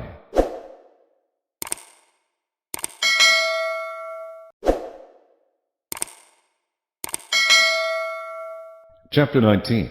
Now the Lord spoke to Moses and Aaron, saying, This is the ordinance of the law which the Lord has commanded, saying, Speak to the children of Israel, that they bring you a red heifer without blemish, in which there is no defect, and on which a yoke has never come. You shall give it to Eleazar the priest, that he may take it outside the camp, and it shall be slaughtered before him. And Eleazar the priest shall take some of its blood with his finger, and sprinkle some of its blood 7 times directly in front of the tabernacle of meeting. Then the heifer shall be burned in his sight, its hide, its flesh, its blood, and its offal shall be burned. And the priest shall take cedar wood and hyssop and scarlet, and cast them into the midst of the fire, burning the heifer. Then the priest shall wash his clothes, he shall bathe in water, and afterward he shall come into the camp. The priest shall be unclean until evening. And the one who burns it shall wash his clothes in water, bathe in water, and shall be unclean until evening. Then a man who is clean shall gather up the ashes of the heifer, and store them outside the camp in a clean place. And they shall be kept for the congregation of the children of Israel, for the water of purification. It is for purifying from sin. And the one who gathers the ashes of the heifer shall wash his clothes, and be unclean until evening.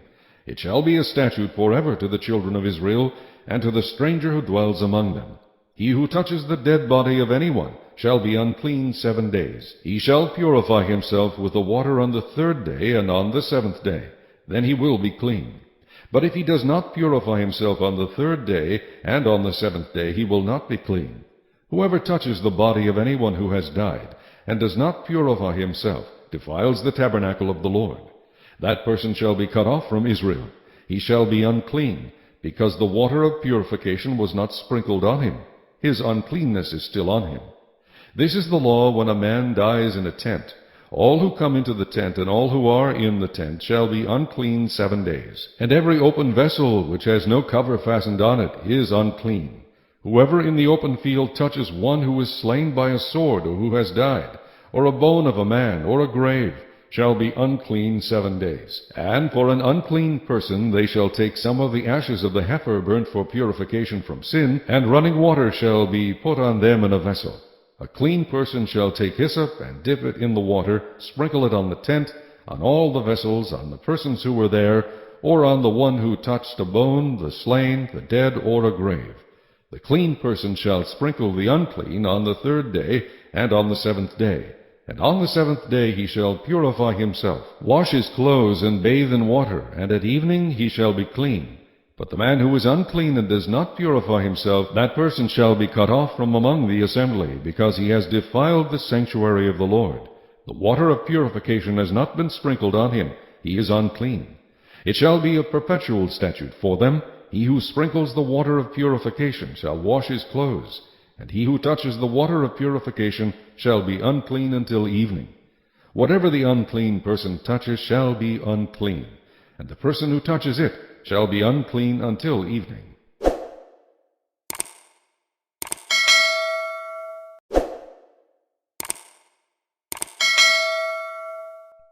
Chapter 20. Then the children of Israel, the whole congregation, came into the wilderness of Zin in the 1st month, and the people stayed in Kadesh, and Miriam died there and was buried there. Now there was no water for the congregation, so they gathered together against Moses and Aaron. And the people contended with Moses and spoke, saying, If only we had died when our brethren died before the Lord! Why have you brought up the assembly of the Lord into this wilderness, that we and our animals should die here? And why have you made us come up out of Egypt to bring us to this evil place? It is not a place of grain or figs or vines or pomegranates, nor is there any water to drink.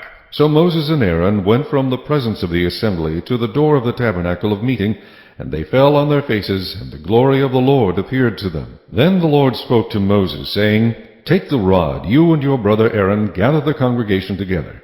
Speak to the rock before their eyes, and it will yield its water. Thus you shall bring water for them out of the rock, and give drink to the congregation and their animals. So Moses took the rod from before the Lord as he commanded him. And Moses and Aaron gathered the assembly together before the rock, and he said to them, Hear now, you rebels! Must we bring water for you out of this rock? Then Moses lifted his hand and struck the rock twice with his rod, and water came out abundantly, and the congregation and their animals drank. Then the Lord spoke to Moses and Aaron, Because you did not believe me, to hallow me in the eyes of the children of Israel, therefore you shall not bring this assembly into the land which I have given them. This was the water of Meribah, because the children of Israel contended with the Lord, and he was hallowed among them. Now Moses sent messengers from Kadesh to the king of Edom. Thus says your brother Israel, you know all the hardship that has befallen us, how our fathers went down to Egypt, and we dwelt in Egypt a long time, and the Egyptians afflicted us and our fathers. When we cried out to the Lord, he heard our voice and sent the angel and brought us up out of Egypt. Now here we are in Kadesh, a city on the edge of your border. Please let us pass through your country. We will not pass through fields or vineyards, nor will we drink water from the wells. We will go along the king's highway. We will not turn aside to the right hand or to the left until we have passed through your territory. Then Edom said to him, You shall not pass through my land, lest I come out against you with the sword. So the children of Israel said to him, We will go by the highway, and if I or my livestock drink any of your water, then I will pay for it. Let me only pass through on foot, nothing more. Then he said, You shall not pass through. So Edom came out against them with many men and with a strong hand. Thus Edom refused to give Israel passage through his territory. So Israel turned away from him. Now the children of Israel, the whole congregation, journeyed from Kadesh and came to Mount Hor. And the Lord spoke to Moses and Aaron in Mount Hor by the border of the land of Edom, saying, Aaron shall be gathered to his people, for he shall not enter the land which I have given to the children of Israel, because you rebelled against my word at the water of Meribah. Take Aaron and Eleazar his son, and bring them up to Mount Hor. And strip Aaron of his garments, and put them on Eleazar his son. For Aaron shall be gathered to his people, and die there. So Moses did just as the Lord commanded, and they went up to Mount Hor in the sight of all the congregation. Moses stripped Aaron of his garments, and put them on Eleazar his son. And Aaron died there on the top of the mountain. Then Moses and Eleazar came down from the mountain. Now when all the congregation saw that Aaron was dead, all the house of Israel mourned for Aaron 30 days.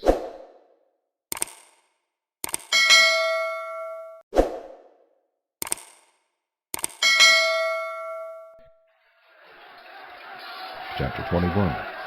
The king of Arad, the Canaanite, who dwelt in the south, heard that Israel was coming on the road to Atharim. Then he fought against Israel, and took some of them prisoners. So Israel made a vow to the Lord, and said, If you will indeed deliver this people into my hand, then I will utterly destroy their cities. And the Lord listened to the voice of Israel, and delivered up the Canaanites, and they utterly destroyed them and their cities. So the name of that place was called Hormah. Then they journeyed from Mount Hor by the way of the Red Sea to go around the land of Edom, and the soul of the people became very discouraged on the way. And the people spoke against God and against Moses. Why have you brought us up out of Egypt to die in the wilderness? For there is no food and no water, and our soul loathes this worthless bread. So the Lord sent fiery serpents among the people, and they bit the people, and many of the people of Israel died.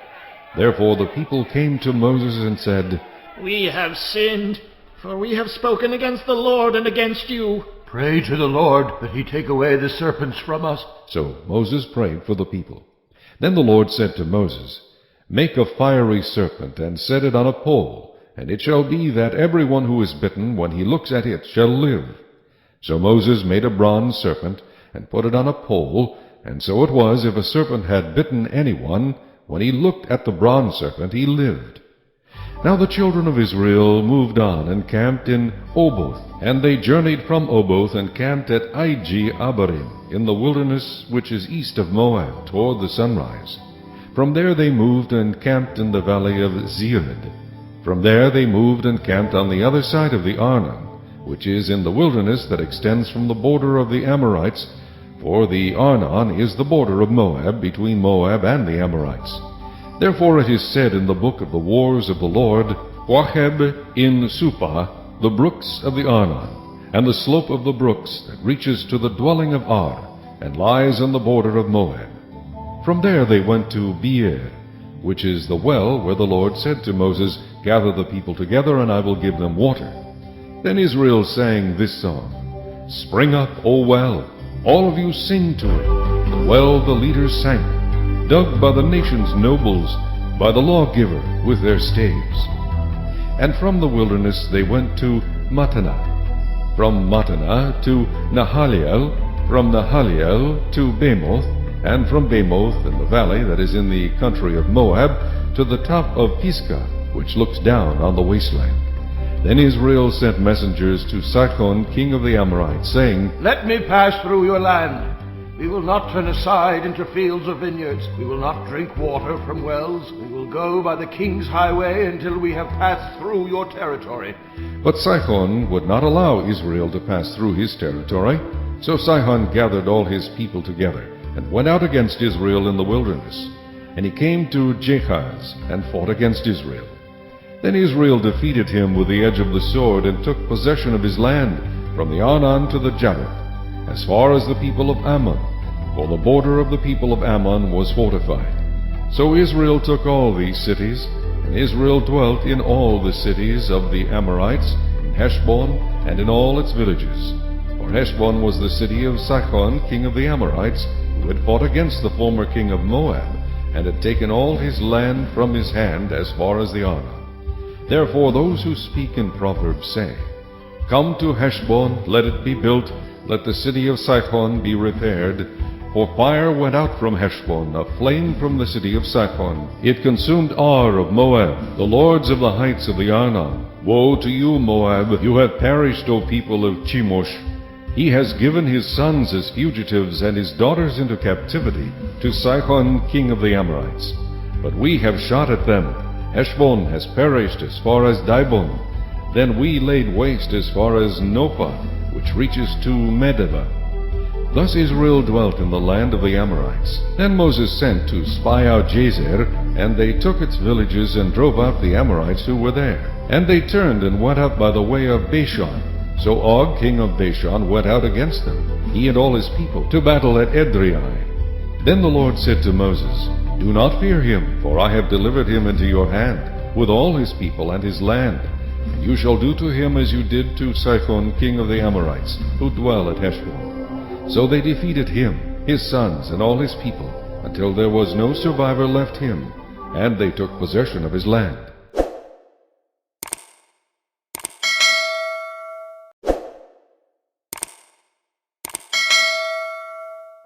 Chapter 22. Then the children of Israel moved and camped in the plains of Moab on the side of the Jordan across from Jericho.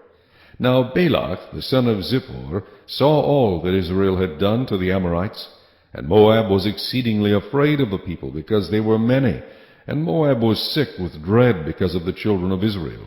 So Moab said to the elders of Midian, Now this company will lick up everything around us, as an ox licks up the grass of the field. And Balak, the son of Zippor, was king of the Moabites at that time. Then he sent messengers to Balaam, the son of Beor, at Pethor, which is near the river in the land of the sons of his people, to call him, saying, Look, a people has come from Egypt. See, they cover the face of the earth and are settling next to me. Therefore, please come at once. Curse this people for me, for they are too mighty for me. Perhaps I shall be able to defeat them and drive them out of the land, for I know that he whom you bless is blessed, and he whom you curse is cursed. So the elders of Moab and the elders of Midian departed with the diviner's fee in their hand. And they came to Balaam, and spoke to him the words of Balak. And he said to them, Lodge here tonight, and I will bring back word to you, as the Lord speaks to me.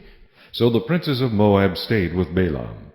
Then God came to Balaam and said, Who are these men with you?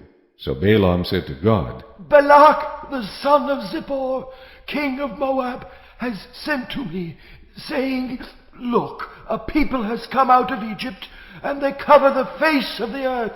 Come now, curse them for me. Perhaps I shall be able to overpower them and drive them out. And God said to Balaam, You shall not go with them, you shall not curse the people, for they are blessed. So Balaam rose in the morning and said to the princes of Balak, Go back to your land, for the Lord has refused to give me permission to go with you. And the princes of Moab rose and went to Balak and said, Balaam refuses to come with us. Then Balak again sent princes, more numerous and more honorable than they. And they came to Balaam and said to him, Thus says Balak the son of Zippor, Please let nothing hinder you from coming to me, for I will certainly honor you greatly, and I will do whatever you say to me. Therefore please come, curse this people for me. Then Balaam answered and said to the servants of Balak, Though Balak were to give me his house full of silver and gold, I could not go beyond the word of the Lord my God, to do less or more. Now, therefore, please, you also stay here tonight, that I may know what more the Lord will say to me. And God came to Balaam at night and said to him, If the men come to call you, rise and go with them, but only the word which I speak to you, that you shall do. So Balaam arose in the morning, saddled his donkey, and went with the princes of Moab. Then God's anger was aroused because he went, and the angel of the Lord took his stand in the way as an adversary against him. And he was riding on his donkey, and his 2 servants were with him. Now the donkey saw the angel of the Lord standing in the way with his drawn sword in his hand. And the donkey turned aside out of the way and went into the field. So Balaam struck the donkey to turn her back onto the road. Then the angel of the Lord stood in a narrow path between the vineyards, with a wall on this side and a wall on that side. And when the donkey saw the angel of the Lord, she pushed herself against the wall, and crushed Balaam's foot against the wall. So he struck her again.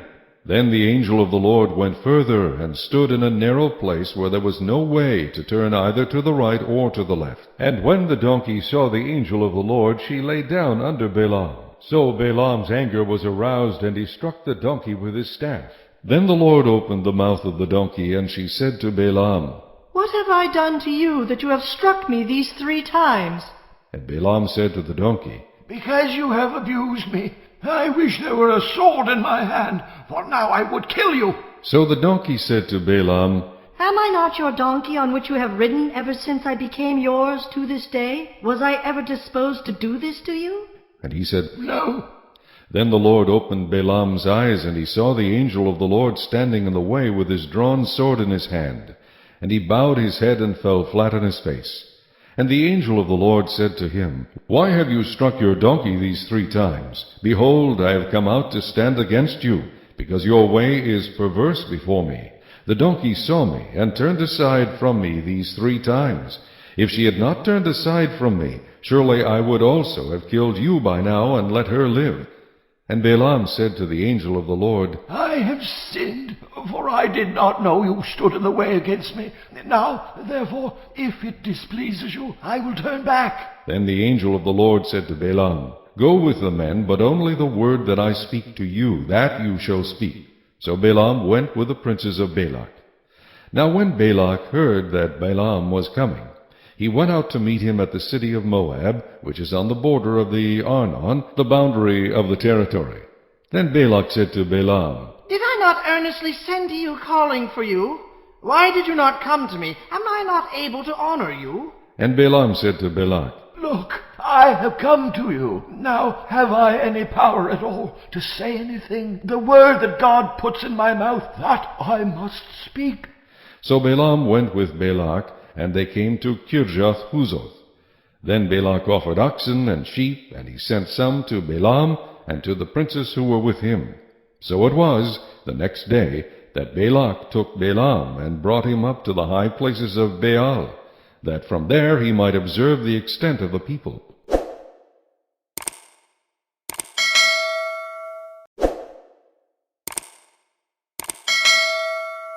Chapter 23. Then Balaam said to Balak, Build 7 altars for me here, and prepare for me here 7 bulls and 7 rams. And Balak did just as Balaam had spoken, and Balak and Balaam offered a bull and a ram on each altar. Then Balaam said to Balak, Stand by your burnt offering, and I will go. Perhaps the Lord will come to meet me, and whatever he shows me I will tell you. So he went to a desolate height. And God met Balaam, and he said to him, I have prepared the 7 altars, and I have offered on each altar a bull and a ram. Then the Lord put a word in Balaam's mouth and said, Return to Balak, and thus you shall speak. So he returned to him, and there he was, standing by his burnt offering, he and all the princes of Moab.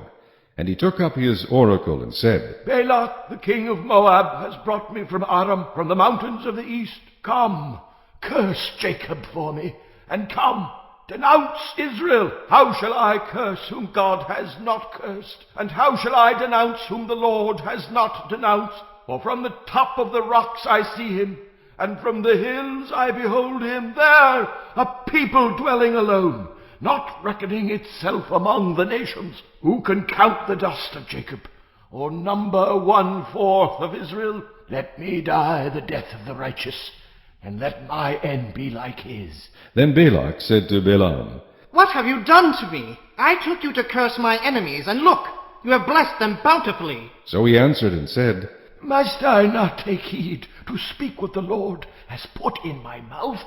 Then Balak said to him, Please come with me to another place from which you may see them. You shall see only the outer part of them, and shall not see them all. Curse them for me from there. So he brought him to the field of Zophim, to the top of Pisgah, and built 7 altars, and offered a bull and a ram on each altar. And he said to Balak, Stand here by your burnt offering, while I meet the Lord over there. Then the Lord met Balaam, and put a word in his mouth, and said, Go back to Balak, and thus you shall speak. So he came to him, and there he was standing by his burnt offering, and the princes of Moab were with him. And Balak said to him, What has the Lord spoken? Then he took up his oracle and said, Rise up, Balak, and hear. Listen to me, son of Zippor. God is not a man that he should lie, nor a son of man that he should repent. Has he said, and will he not do? Or has he spoken, and will he not make it good? Behold, I have received a command to bless. He has blessed, and I cannot reverse it. He has not observed iniquity in Jacob, nor has he seen wickedness in Israel. The Lord his God is with him, and the shout of a king is among them. God brings them out of Egypt. He has strength like a wild ox. For there is no sorcery against Jacob, nor any divination against Israel. It now must be said of Jacob and of Israel, Oh, what God has done! Look! A people rises like a lioness, and lifts itself up like a lion. It shall not lie down until it devours the prey, and drinks the blood of the slain. Then Balak said to Balaam, Neither curse them at all, nor bless them at all. So Balaam answered and said to Balak, Did I not tell you, saying, All that the Lord speaks, that I must do? Then Balak said to Balaam, Please come. I will take you to another place. Perhaps it will please God that you may curse them for me from there. So Balak took Balaam to the top of Peor, that overlooks the wasteland. Then Balaam said to Balak, Build for me here 7 altars, and prepare for me here 7 bulls and 7 rams. And Balak did as Balaam had said, and offered a bull and a ram on every altar.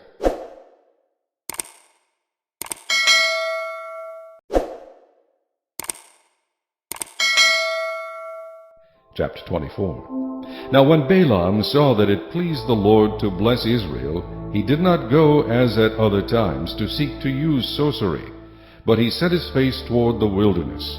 And Balaam raised his eyes, and saw Israel encamped according to their tribes, and the Spirit of God came upon him. Then he took up his oracle and said, The utterance of Balaam the son of Beor, the utterance of the man whose eyes are opened, the utterance of him who hears the words of God, who sees the vision of the Almighty, who falls down with eyes wide open. How lovely are your tents, O Jacob, your dwellings, O Israel, like valleys that stretch out, like gardens by the riverside, like aloes planted by the Lord, like cedars beside the waters. He shall pour water from his buckets, and his seed shall be in many waters. His king shall be higher than Agag, and his kingdom shall be exalted.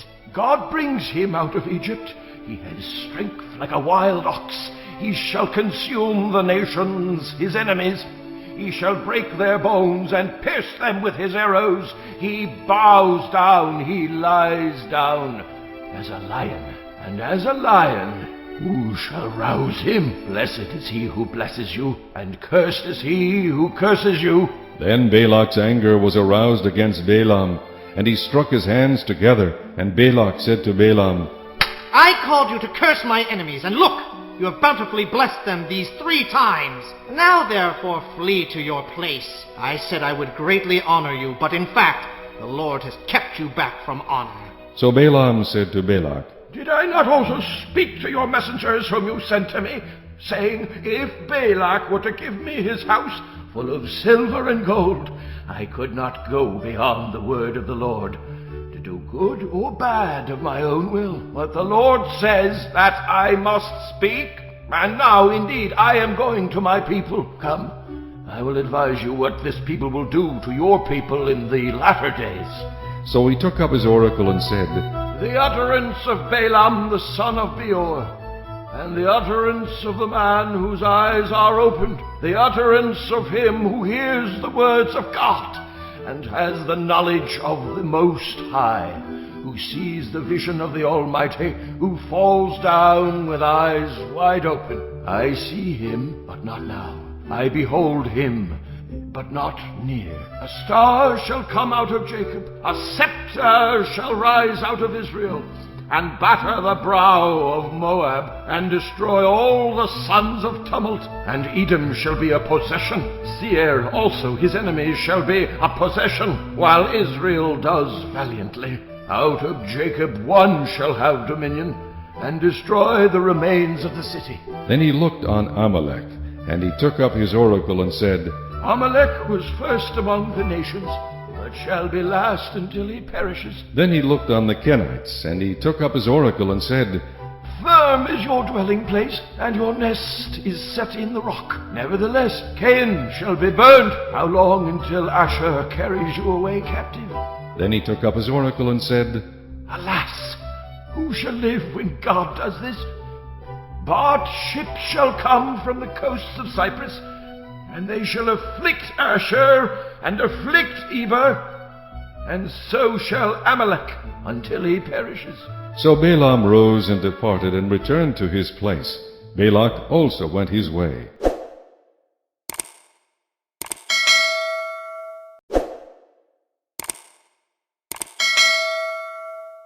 Chapter 25. Now Israel remained in Acacia Grove, and the people began to commit harlotry with the women of Moab. They invited the people to the sacrifices of their gods, and the people ate and bowed down to their gods. So Israel was joined to Baal of Peor, and the anger of the Lord was aroused against Israel. Then the Lord said to Moses, Take all the leaders of the people and hang the offenders before the Lord out in the sun, that the fierce anger of the Lord may turn away from Israel. So Moses said to the judges of Israel, Every one of you kill his men who are joined to Baal of Peor. And indeed, one of the children of Israel came and presented to his brethren a Midianite woman in the sight of Moses, and in the sight of all the congregation of the children of Israel, who were weeping at the door of the tabernacle of meeting. Now when Phinehas, the son of Eleazar, the son of Aaron the priest, saw it, he rose from among the congregation and took a javelin in his hand.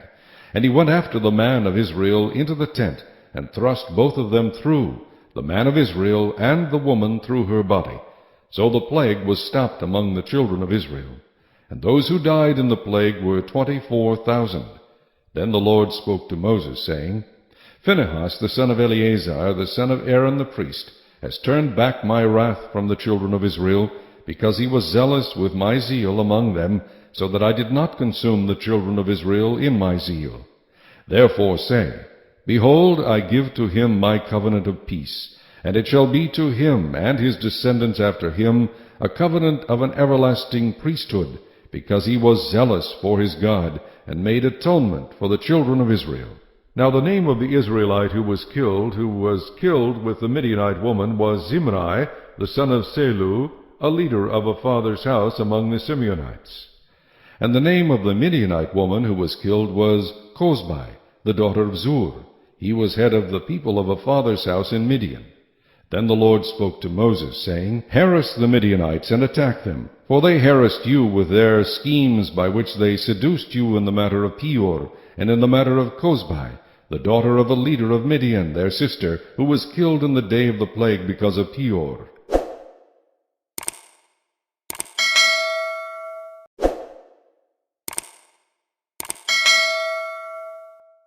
Chapter 26. And it came to pass after the plague that the Lord spoke to Moses and Eleazar the son of Aaron the priest, saying, Take a census of all the congregation of the children of Israel, from 20 years old and above, by their fathers' houses, all who are able to go to war in Israel.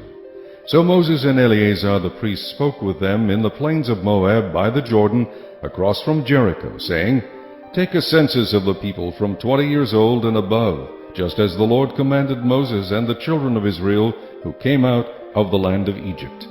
Reuben was the firstborn of Israel. The children of Reuben were of Hanoch, the family of the Hanochites, of Palu, the family of the Paluites, of Hezron, the family of the Hezronites, of Carmi, the family of the Carmites. These are the families of the Reubenites. Those who were numbered of them were 43,730. And the son of Palu was Eliab. The sons of Eliab were Nemuel, Dathan, and Abiram. These are the Dathan and Abiram, representatives of the congregation who contended against Moses and Aaron in the company of Korah, when they contended against the Lord. And the earth opened its mouth and swallowed them up together with Korah, when that company died, when the fire devoured 250 men, and they became a sign. Nevertheless, the children of Korah did not die. The sons of Simeon, according to their families, were of Nemuel, the family of the Nemuelites, of Jamin, the family of the Jamanites, of Jachin, the family of the Jachinites, of Zerah, the family of the Zarhites, of Shaul, the family of the Shaulites. These are the families of the Simeonites, 22,200. The sons of Gad, according to their families, were Zephon, the family of the Zephonites, of Haggai, the family of the Haggites, of Shunai, the family of the Shunites, of Ozni, the family of the Oznites, of Eri, the family of the Erites, of Arad, the family of the Aradites, of Arilai, the family of the Arilites. These are the families of the sons of Gad, according to those who were numbered of them, 40,500. The sons of Judah were and Onan, and and Onan died in the land of Canaan. And the sons of Judah, according to their families, were Shelah, the family of the Shelanites, of Perez, the family of the Parzites, of Zerah, the family of the Zarhites. And the sons of Perez were of Hezron, the family of the Hezronites, of Hamul, the family of the Hamulites. These are the families of Judah, according to those who were numbered of them, 76,500. The sons of Issachar, according to their families, were of Tola, the family of the Tolaites, of Puah, the family of the Punites, of Jashub, the family of the Jashubites, of Shimron, the family of the Shimronites. These are the families of Issachar, according to those who were numbered of them, 64,300. The sons of Zebulun, according to their families, were of Sered, the family of the Sardites, of Elon, the family of the Elonites, of Jaliel, the family of the Jalielites. These are the families of the Zebulunites, according to those who were numbered of them, 60,500. The sons of Joseph, according to their families, by Manasseh and Ephraim, were the sons of Manasseh of Machir, the family of the Machirites, and Machir begot Gilead, of Gilead, the family of the Gileadites. These are the sons of Gilead, of Jeezer, the family of the Jeezerites, of Helek, the family of the Helekites, of Asriel, the family of the Asrielites, of Shechem, the family of the Shechemites, of Shemida, the family of the Shemidaites, of Hepher, the family of the Hepherites. Now Zelophehad, the son of Hepher, had no sons, but daughters, and the names of the daughters of Zelophehad were Mala, Noah, Hogla, Milcah, and Tirzah. These are the families of Manasseh, and those who were numbered of them were 52,700. These are the sons of Ephraim, according to their families, of Shuthelah, the family of the Shuthelites, of Becher, the family of the Bakrites, of Techan, the family of the Techanites. And these are the sons of Shuthelah of Iran, the family of the Iranites. These are the families of the sons of Ephraim, according to those who were numbered of them, 32,500. These are the sons of Joseph, according to their families. The sons of Benjamin, according to their families, were of Bela, the family of the Belaites, of Ashbel, the family of the Ashbelites, of Ahiram, the family of the Ahiramites, of Shupham, the family of the Shuphamites, of Hupham, the family of the Huphamites. And the sons of Bela were Ard and Naaman. Of Ard, the family of the Ardites. Of Naaman, the family of the Naamites. These are the sons of Benjamin according to their families, and those who were numbered of them were 45,600. These are the sons of Dan according to their families. Of Shuham, the family of the Shuhamites. These are the families of Dan according to their families. All the families of the Shuhamites according to those who were numbered of them were 64,400. The sons of Asher according to their families were of Jimnah, the family of the Jimnites.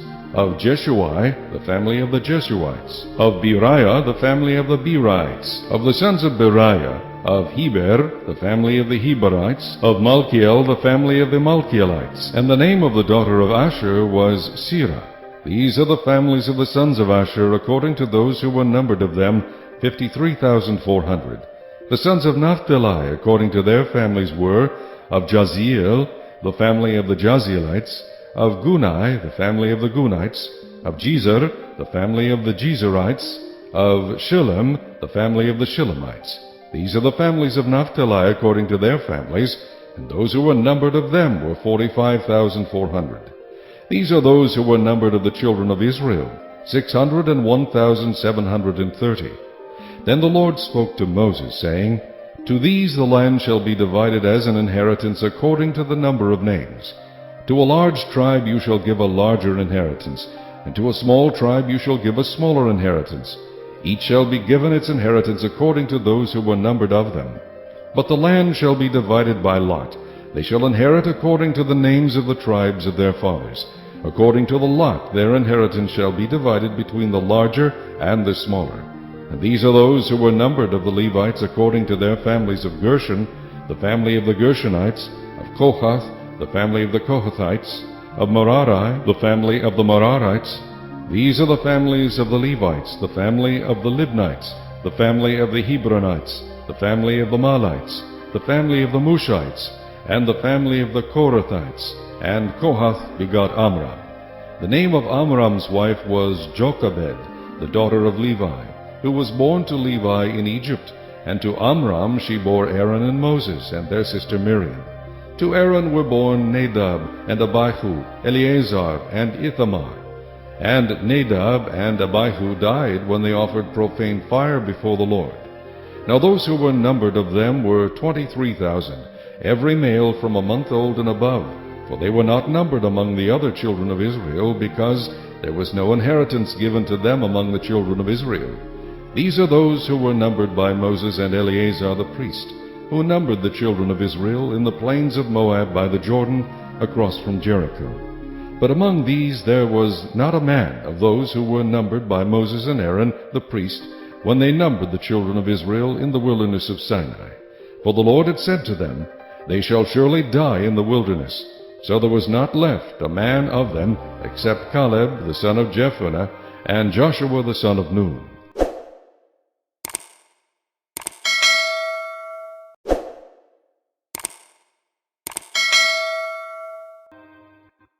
Chapter 27. Then came the daughters of Zelophehad, the son of Hepher, the son of Gilead, the son of Machir, the son of Manasseh, from the families of Manasseh, the son of Joseph. And these were the names of his daughters, Mahlah, Noah, Hoglah, Milcah, and Tirzah. And they stood before Moses, before Eleazar the priest, and before the leaders and all the congregation, by the doorway of the tabernacle of meeting, saying, Our father died in the wilderness, but he was not in the company of those who gathered together against the Lord, in company with Korah, but he died in his own sin, and he had no sons. Why should the name of our father be removed from among his family, because he had no son? Give us a possession among our father's brothers. So Moses brought their case before the Lord, and the Lord spoke to Moses, saying, The daughters of Zelophehad speak what is right. You shall surely give them a possession of inheritance among their father's brothers, and cause the inheritance of their father to pass to them. And you shall speak to the children of Israel, saying, If a man dies and has no son, then you shall cause his inheritance to pass to his daughter. If he has no daughter, then you shall give his inheritance to his brothers. If he has no brothers, then you shall give his inheritance to his father's brothers. And if his father has no brothers, then you shall give his inheritance to the relative closest to him in his family, and he shall possess it. And it shall be to the children of Israel a statute of judgment, just as the Lord commanded Moses. So the Lord said to Moses, Go up into this Mount Abarim, and see the land which I have given to the children of Israel. And when you have seen it, you also shall be gathered to your people, as Aaron your brother was gathered. For in the wilderness of Zin, during the strife of the congregation, you rebelled against my command to hallow me at the waters before their eyes. These are the waters of Meribah at Kadesh in the wilderness of Zin. Then Moses spoke to the Lord, saying, Let the Lord, the God of the spirits of all flesh, set a man over the congregation, who may go out before them and go in before them, who may lead them out and bring them in, that the congregation of the Lord may not be like sheep which have no shepherd. And the Lord said to Moses, Take Joshua the son of Nun with you, a man in whom is the Spirit, and lay your hand on him. Set him before Eleazar the priest, and before all the congregation, and inaugurate him in their sight. And you shall give some of your authority to him, that all the congregation of the children of Israel may be obedient. He shall stand before Eleazar the priest, who shall inquire before the Lord for him by the judgment of the Urim. At his word they shall go out, and at his word they shall come in, he and all the children of Israel with him, all the congregation. So Moses did as the Lord commanded him. He took Joshua, and set him before Eleazar the priest, and before all the congregation.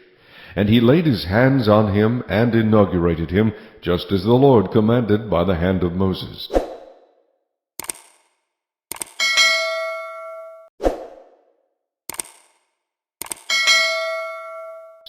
Chapter 28. Now the Lord spoke to Moses, saying, Command the children of Israel, and say to them, My offering, my food for my offerings made by fire as a sweet aroma to me, you shall be careful to offer to me at their appointed time. And you shall say to them, This is the offering made by fire which you shall offer to the Lord, 2 male lambs in their first year without blemish, day by day, as a regular burnt offering. The one lamb you shall offer in the morning, the other lamb you shall offer in the evening. And 1/10 of an ephah of fine flour as a grain offering, mixed with 1/4 of a hin of pressed oil. It is a regular burnt offering which was ordained at Mount Sinai for a sweet aroma, an offering made by fire to the Lord. And its drink offering shall be 1/4 of a hin for each lamb. In a holy place you shall pour out the drink to the Lord as an offering. The other lamb you shall offer in the evening, as the morning grain offering, and its drink offering you shall offer it as an offering made by fire, a sweet aroma to the Lord. And on the Sabbath day 2 lambs in their first year without blemish, and 2/10 of an ephah of fine flour as a grain offering, mixed with oil, with its drink offering. This is the burnt offering for every Sabbath, besides the regular burnt offering with its drink offering. At the beginnings of your months you shall present a burnt offering to the Lord, 2 young bulls, 1 ram, and 7 lambs in their first year, without blemish, 3/10 of an ephah of fine flour as a grain offering, mixed with oil, for each bull, 2/10 of an ephah of fine flour as a grain offering, mixed with oil, for the 1 ram, and 1/10 of an ephah of fine flour mixed with oil as a grain offering for each lamb, as a burnt offering of sweet aroma, an offering made by fire to the Lord. Their drink offering shall be 1/2 a hin of wine for a bull, 1/3 of a hin for a ram, and 1/4 of a hin for a lamb. This is the burnt offering for each month throughout the months of the year. Also 1 kid of the goats as a sin offering to the Lord shall be offered, besides the regular burnt offering and its drink offering. On the 14th day of the first month is the Passover of the Lord. And on the 15th day of this month is the feast. Unleavened bread shall be eaten for 7 days. On the first day you shall have a holy convocation. You shall do no customary work. And you shall present an offering made by fire as a burnt offering to the Lord, 2 young bulls, 1 ram, and 7 lambs in their first year. Be sure they are without blemish. Their grain offering shall be of fine flour mixed with oil. 3/10 of an ephah you shall offer for a bull, and 2/10 for a ram. You shall offer 1/10 of an ephah for each of the 7 lambs. Also 1 goat as a sin offering, to make atonement for you. You shall offer these besides the burnt offering of the morning, which is for a regular burnt offering. In this manner you shall offer the food of the offering made by fire daily for 7 days, as a sweet aroma to the Lord. It shall be offered besides the regular burnt offering and its drink offering. And on the 7th day you shall have a holy convocation. You shall do no customary work. Also on the day of the first fruits, when you bring a new grain offering to the Lord at your feast of weeks, you shall have a holy convocation.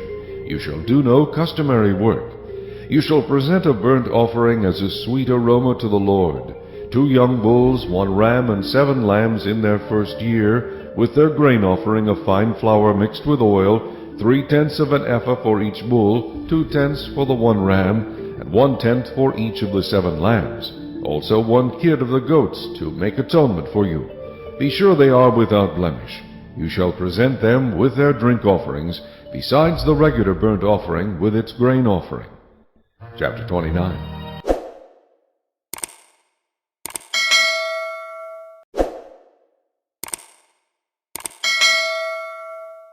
Chapter 29. And in the 7th month, on the first day of the month, you shall have a holy convocation.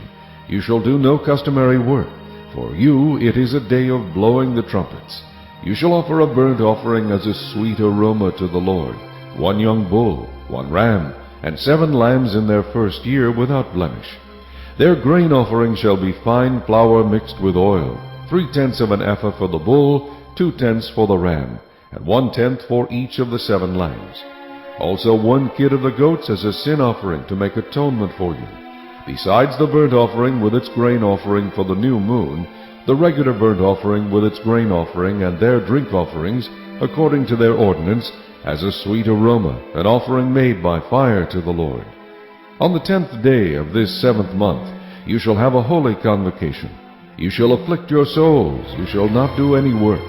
You shall present a burnt offering to the Lord as a sweet aroma, 1 young bull, 1 ram, and 7 lambs in their first year. Be sure they are without blemish. Their grain offering shall be of fine flour mixed with oil, 3/10 of an ephah for the bull, 2/10 for the 1 ram, and 1/10 for each of the 7 lambs. Also 1 kid of the goats as a sin offering, besides the sin offering for atonement, the regular burnt offering with its grain offering, and their drink offerings. On the 15th day of the 7th month you shall have a holy convocation. You shall do no customary work, and you shall keep a feast to the Lord 7 days. You shall present a burnt offering, an offering made by fire as a sweet aroma to the Lord. 13 young bulls, 2 rams, and 14 lambs in their first year. They shall be without blemish. Their grain offering shall be of fine flour mixed with oil, 3/10 of an ephah for each of the 13 bulls, 2/10 for each of the 2 rams, and 1/10 for each of the 14 lambs. Also 1 kid of the goats as a sin offering, besides the regular burnt offering, its grain offering, and its drink offering. On the 2nd day present 12 young bulls, 2 rams, 14 lambs in their first year without blemish, and their grain offering and their drink offerings for the bulls, for the rams, and for the lambs, by their number according to the ordinance. Also 1 kid of the goats as a sin offering, besides the regular burnt offering with its grain offering and their drink offerings. On the 3rd day present 11 bulls, 2 rams, 14 lambs in their first year without blemish, and their grain offering and their drink offerings for the bulls, for the rams, and for the lambs, by their number according to the ordinance. Also 1 goat as a sin offering, besides the regular burnt offering, its grain offering, and its drink offering. On the 4th day present 10 bulls, 2 rams, and 14 lambs in their first year, without blemish, and their grain offering and their drink offerings for the bulls, for the rams, and for the lambs, by their number according to the ordinance. Also 1 kid of the goats as a sin offering, besides the regular burnt offering, its grain offering, and its drink offering. On the 5th day present 9 bulls, 2 rams, and 14 lambs in their first year without blemish, and their grain offering and their drink offerings for the bulls, for the rams, and for the lambs, by their number according to the ordinance. Also 1 goat as a sin offering, besides the regular burnt offering, its grain offering, and its drink offering. On the 6th day present 8 bulls, 2 rams, and 14 lambs in their first year without blemish, and their grain offering and their drink offerings for the bulls, for the rams, and for the lambs by their number, according to the ordinance. Also 1 goat as a sin offering besides the regular burnt offering, its grain offering, and its drink offering. On the 7th day present 7 bulls, 2 rams, and 14 lambs in their first year without blemish, and their grain offering and their drink offerings for the bulls, for the rams, and for the lambs by their number, according to the ordinance. Also 1 goat as a sin offering besides the regular burnt offering, its grain offering, and its drink offering. On the 8th day you shall have a sacred assembly. You shall do no customary work. You shall present a burnt offering, an offering made by fire as a sweet aroma to the Lord. 1 bull, 1 ram, 7 lambs in their first year without blemish, and their grain offering and their drink offerings for the bull, for the ram, and for the lambs, by their number according to the ordinance. Also 1 goat is a sin offering, besides the regular burnt offering, its grain offering, and its drink offering. These you shall present to the Lord at your appointed feasts, besides your vowed offerings and your free will offerings, as your burnt offerings and your grain offerings, as your drink offerings and your peace offerings. So Moses told the children of Israel everything just as the Lord commanded Moses.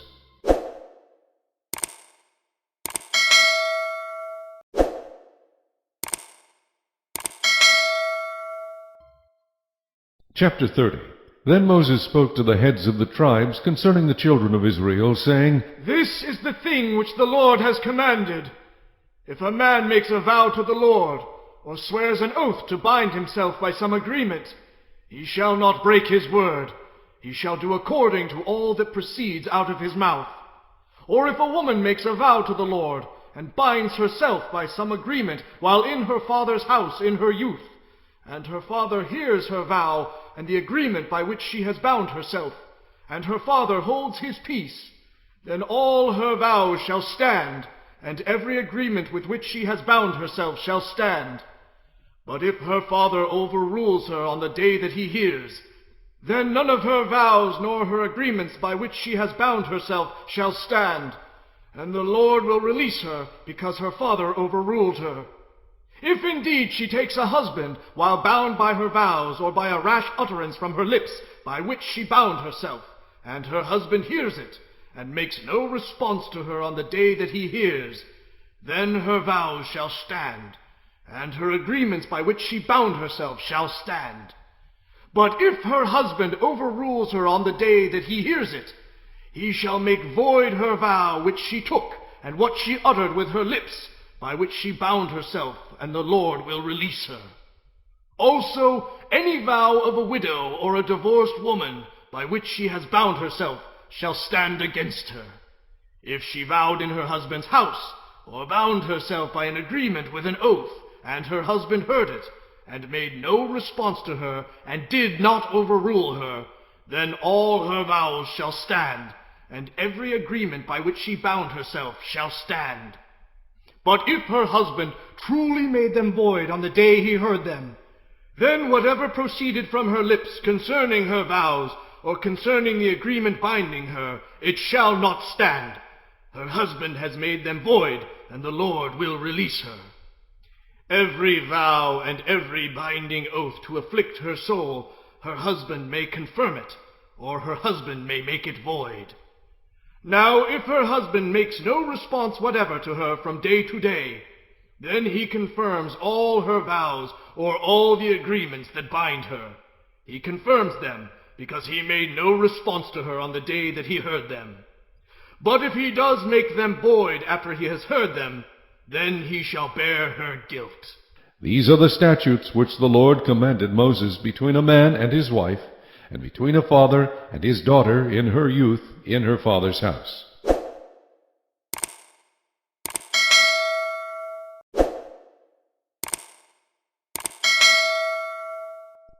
Chapter 31. And the Lord spoke to Moses, saying, Take vengeance on the Midianites, for the children of Israel. Afterward you shall be gathered to your people.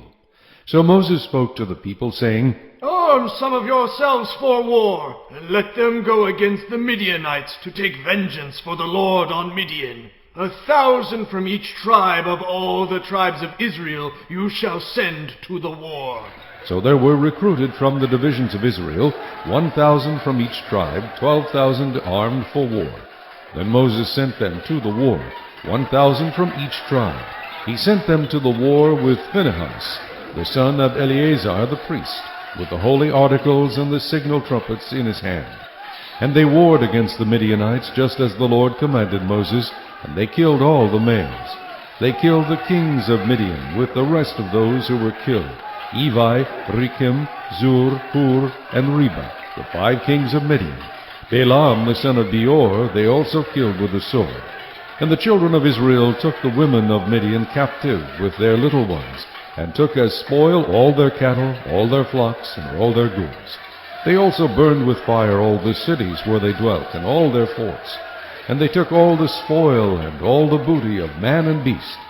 Then they brought the captives, the booty, and the spoil to Moses, to Eleazar the priest, and to the congregation of the children of Israel, to the camp in the plains of Moab by the Jordan, across from Jericho.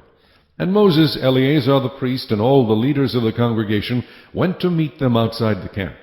But Moses was angry with the officers of the army, with the captains over thousands and captains over hundreds, who had come from the battle.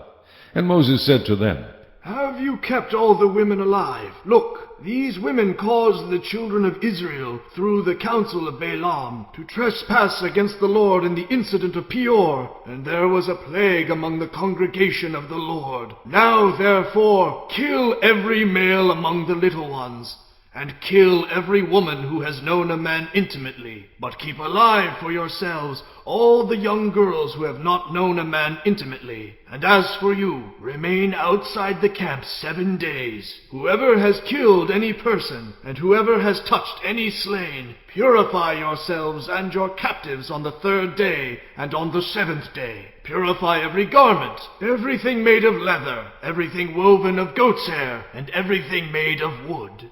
Then Eleazar the priest said to the men of war who had gone to the battle, This is the ordinance of the law which the Lord commanded Moses.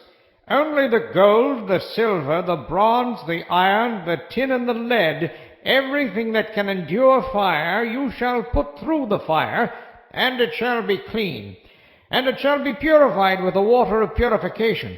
But all that cannot endure fire, you shall put through water. And you shall wash your clothes on the 7th day and be clean, and afterward you may come into the camp. Now the Lord spoke to Moses, saying, Count up the plunder that was taken, of man and beast, you and Eleazar the priest, and the chief fathers of the congregation, and divide the plunder into 2 parts, between those who took part in the war, who went out to battle, and all the congregation. And levy a tribute for the Lord on the men of war who went out to battle, 1 of every 500 of the persons, the cattle, the donkeys, and the sheep. Take it from their half, and give it to Eleazar the priest, as a heave offering to the Lord. And from the children of Israel's half you shall take 1 of every 50, drawn from the persons, the cattle, the donkeys, and the sheep, from all the livestock, and give them to the Levites who keep charge of the tabernacle of the Lord. So Moses and Eleazar the priest did as the Lord commanded Moses.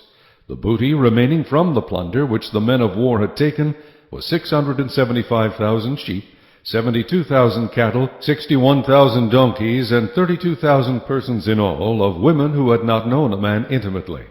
And the half, the portion for those who had gone out to war, was in number 337,500 sheep.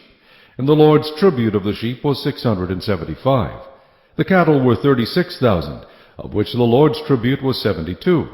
The donkeys were 30,500, of which the Lord's tribute was 61. The persons were 16,000, of which the Lord's tribute was 32 persons. So Moses gave the tribute which was the Lord's heave offering to Eleazar the priest, as the Lord commanded Moses.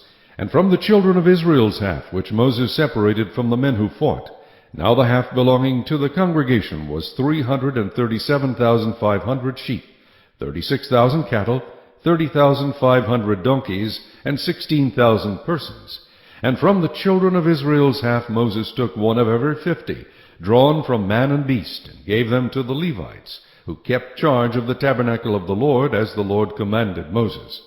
Then the officers who were over thousands of the army, the captains of thousands and captains of hundreds, came near to Moses, and they said to Moses, Your servants have taken account of the men of war who are under our command, and not a man of us is missing. Therefore we have brought an offering for the Lord, what every man found of ornaments of gold, armlets and bracelets and signet rings and earrings and necklaces, to make atonement for ourselves before the Lord.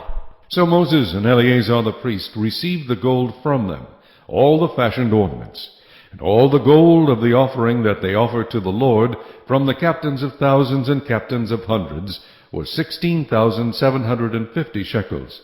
The men of war had taken spoil, every man for himself.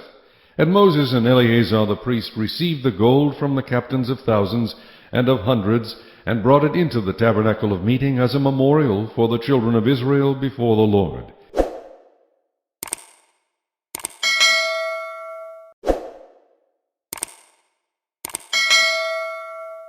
Chapter 32. Now the children of Reuben and the children of Gad had a very great multitude of livestock. And when they saw the land of Jazer and the land of Gilead, that indeed the region was a place for livestock, the children of Gad and the children of Reuben came and spoke to Moses, to Eleazar the priest, and to the leaders of the congregation, saying, Ataroth, Dibon, Jazer, Nimrah, Heshbon, Elealeh, Shebam, Nebo, and beyond the country which the Lord defeated before the congregation of Israel is a land for livestock, and your servants have livestock. Therefore, they said, If we have found favor in your sight, let this land be given to your servants as a possession. Do not take us over the Jordan. And Moses said to the children of Gad and to the children of Reuben, Shall your brethren go to war while you sit here? Now why will you discourage the heart of the children of Israel from going over into the land which the Lord has given them? Thus your fathers did when I sent them away from Kadesh Barnea to see the land. For when they went up to the valley of Eshcol and saw the land, they discouraged the heart of the children of Israel, so that they did not go into the land which the Lord had given them. So the Lord's anger was aroused on that day, and he swore an oath, saying, Surely none of the men who came up from Egypt, from 20 years old and above, shall see the land of which I swore to Abraham, Isaac, and Jacob, because they have not wholly followed me, except Caleb, the son of Jephunneh the Kenizzite, and Joshua the son of Nun, for they have wholly followed the Lord. So the Lord's anger was aroused against Israel, and he made them wander in the wilderness 40 years, until all the generation that had done evil in the sight of the Lord was gone. And look, you have risen in your father's place, a brood of sinful men, to increase still more the fierce anger of the Lord against Israel. For if you turn away from following him, he will once again leave them in the wilderness, and you will destroy all these people. Then they came near to him and said, We will build sheepfolds here for our livestock, and cities for our little ones, but we ourselves will be armed, ready to go before the children of Israel, until we have brought them to their place. And our little ones will dwell in the fortified cities because of the inhabitants of the land. We will not return to our homes until every one of the children of Israel has received his inheritance. For we will not inherit with them on the other side of the Jordan and beyond, because our inheritance has fallen to us on this eastern side of the Jordan. Then Moses said to them, If you do this thing, if you arm yourselves before the Lord for the war, and all your armed men cross over the Jordan before the Lord until he has driven out his enemies from before him, and the land is subdued before the Lord, then afterward you may return and be blameless before the Lord and before Israel, and this land shall be your possession before the Lord.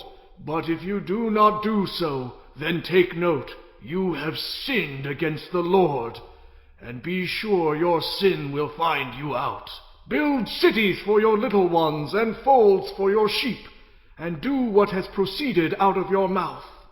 And the children of Gad and the children of Reuben spoke to Moses, saying, Your servants will do as my Lord commands. Our little ones, our wives, our flocks, and all our livestock will be there in the cities of Gilead. But your servants will cross over, every man armed for war before the Lord to battle, just as my Lord says. So Moses gave command concerning them to Eleazar the priest, to Joshua the son of Nun, and to the chief fathers of the tribes of the children of Israel. And Moses said to them, If the children of Gad and the children of Reuben cross over the Jordan with you, every man armed for battle before the Lord, and the land is subdued before you, then you shall give them the land of Gilead as a possession. But if they do not cross over armed with you, they shall have possessions among you in the land of Canaan.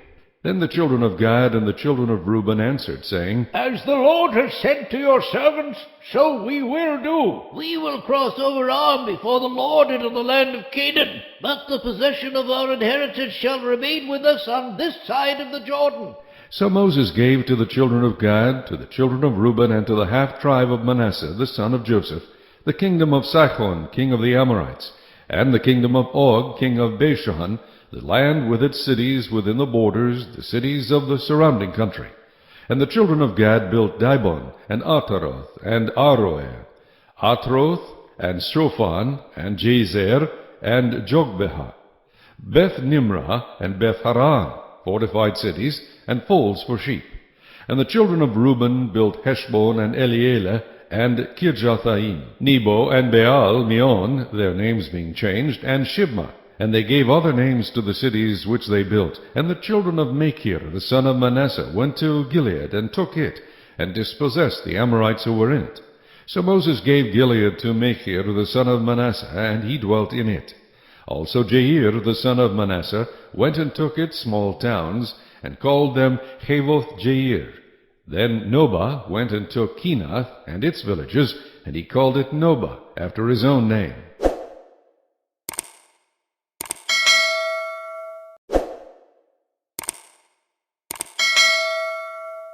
Chapter 33. These are the journeys of the children of Israel who went out of the land of Egypt by their armies under the hand of Moses and Aaron. Now Moses wrote down the starting points of their journeys at the command of the Lord. And these are their journeys according to their starting points. They departed from Ramesses in the first month. On the 15th day of the first month, on the day after the Passover, the children of Israel went out with boldness in the sight of all the Egyptians. For the Egyptians were burying all their firstborn, whom the Lord had killed among them. Also, on their gods the Lord had executed judgments. Then the children of Israel moved from Ramesses and camped at Succoth. They departed from Succoth and camped at Etham, which is on the edge of the wilderness. They moved from Etham and turned back to Pi-hahiroth, which is east of Baal-zephon, and they camped near Migdol. They departed from before Hahiroth and passed through the midst of the sea into the wilderness, went 3 days' journey in the wilderness of Etham, and camped at Marah. They moved from Marah and came to Elim. At Elim were 12 springs of water and 70 palm trees, so they camped there.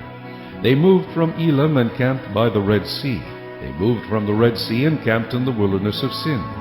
They journeyed from the wilderness of Sin and camped at Dophkah. They departed from Dophkah and camped at Elush. They moved from Elush and camped at Rephidim, where there was no water for the people to drink.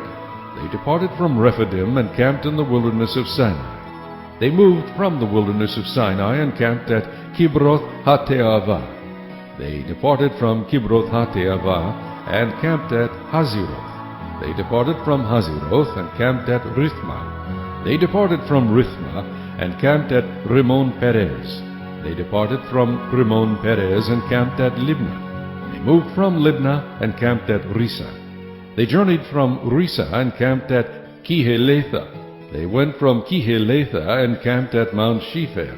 They moved from Mount Shepher and camped at Hareda. They moved from Hareda and camped at Makhiloth. They moved from Makhiloth and camped at Tehath. They departed from Tehath and camped at Tirah. They moved from Tirah and camped at Mithkah. They went from Mithkah and camped at Hashmonah. They departed from Hashmonah and camped at Mosiroth. They departed from Mosiroth and camped at Beni-Jaakan. They moved from Beni-Jaakan and camped at Hor Hagidgad. They went from Hor Hagidgad and camped at Jotbatha. They moved from Jotbatha and camped at Abrona. They departed from Abrona and camped at Ezion-Geber. They moved from Ezion-Geber and camped in the wilderness of Zin, which is Kadesh. They moved from Kadesh and camped at Mount Hor, on the boundary of the land of Edom. Then Aaron the priest went up to Mount Hor at the command of the Lord, and died there in the 40th year after the children of Israel had come out of the land of Egypt, on the 1st day of the 5th month.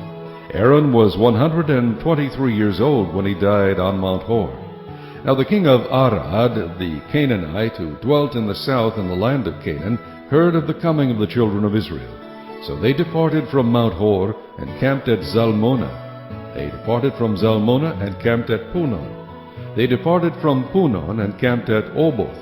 They departed from Oboth and camped at Iji-Abarim, at the border of Moab. They departed from Ijim and camped at Dibon-Gad. They moved from Dibon-Gad and camped at Almon-Diblathaim. They moved from Almon-Diblathaim and camped in the mountains of Abarim, before Nebo.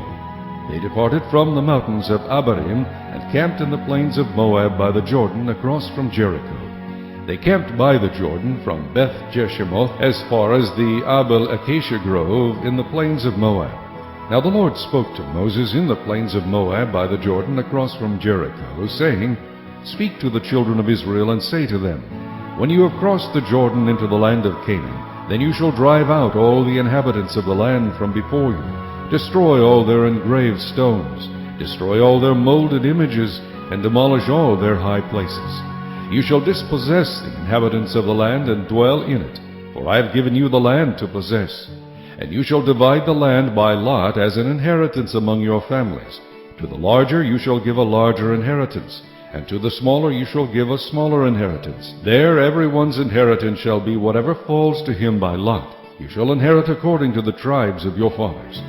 But if you do not drive out the inhabitants of the land from before you, then it shall be that those whom you let remain shall be irritants in your eyes, and thorns in your sides, and they shall harass you in the land where you dwell.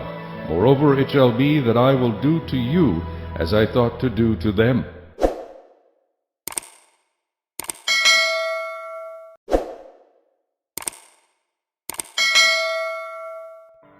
Chapter 34.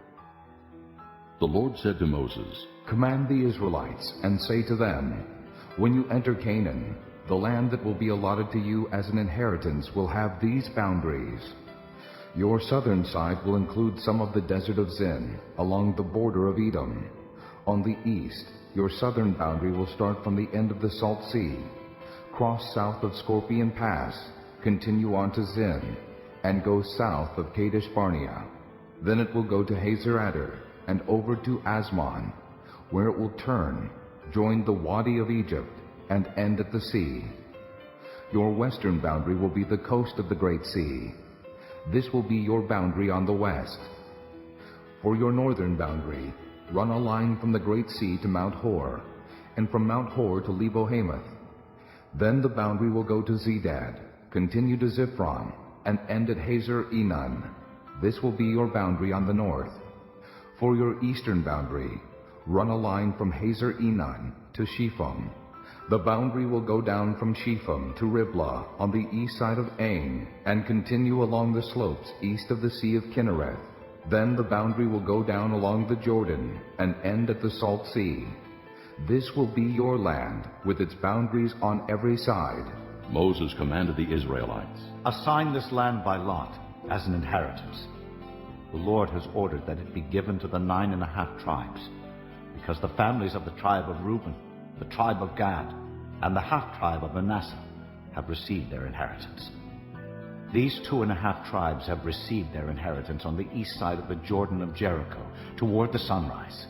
The Lord said to Moses, These are the names of the men who are to assign the land for you as an inheritance: Eleazar the priest, and Joshua son of Nun. And appoint one leader from each tribe to help assign the land. These are their names: Caleb, son of Jephunneh, from the tribe of Judah; Shemuel, son of Ammihud, from the tribe of Simeon; Elidad, son of Kislon, from the tribe of Benjamin; Buckai, son of Joglai, the leader from the tribe of Dan; Haniel, son of Ephod, the leader from the tribe of Manasseh, son of Joseph; Kemuel, son of Shiphthan, the leader from the tribe of Ephraim, son of Joseph. Elizaphan, son of Parnak, the leader from the tribe of Zebulun. Paltiel, son of Azan, the leader from the tribe of Issachar. Ahihud, son of Shalomai, the leader from the tribe of Asher. Pedahel, son of Ammihud, the leader from the tribe of Naphtali. These are the men the Lord commanded to assign the inheritance to the Israelites in the land of Canaan.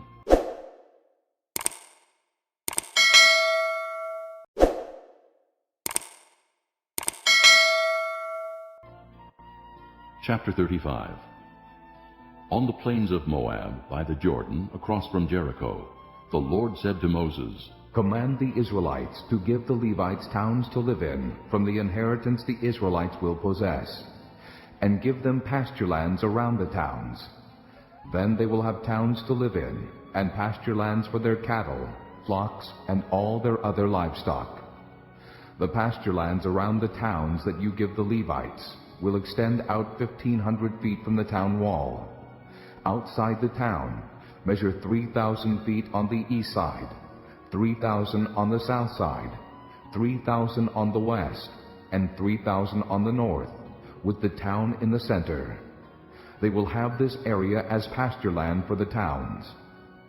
6 of the towns you give the Levites will be cities of refuge, to which a person who has killed someone may flee.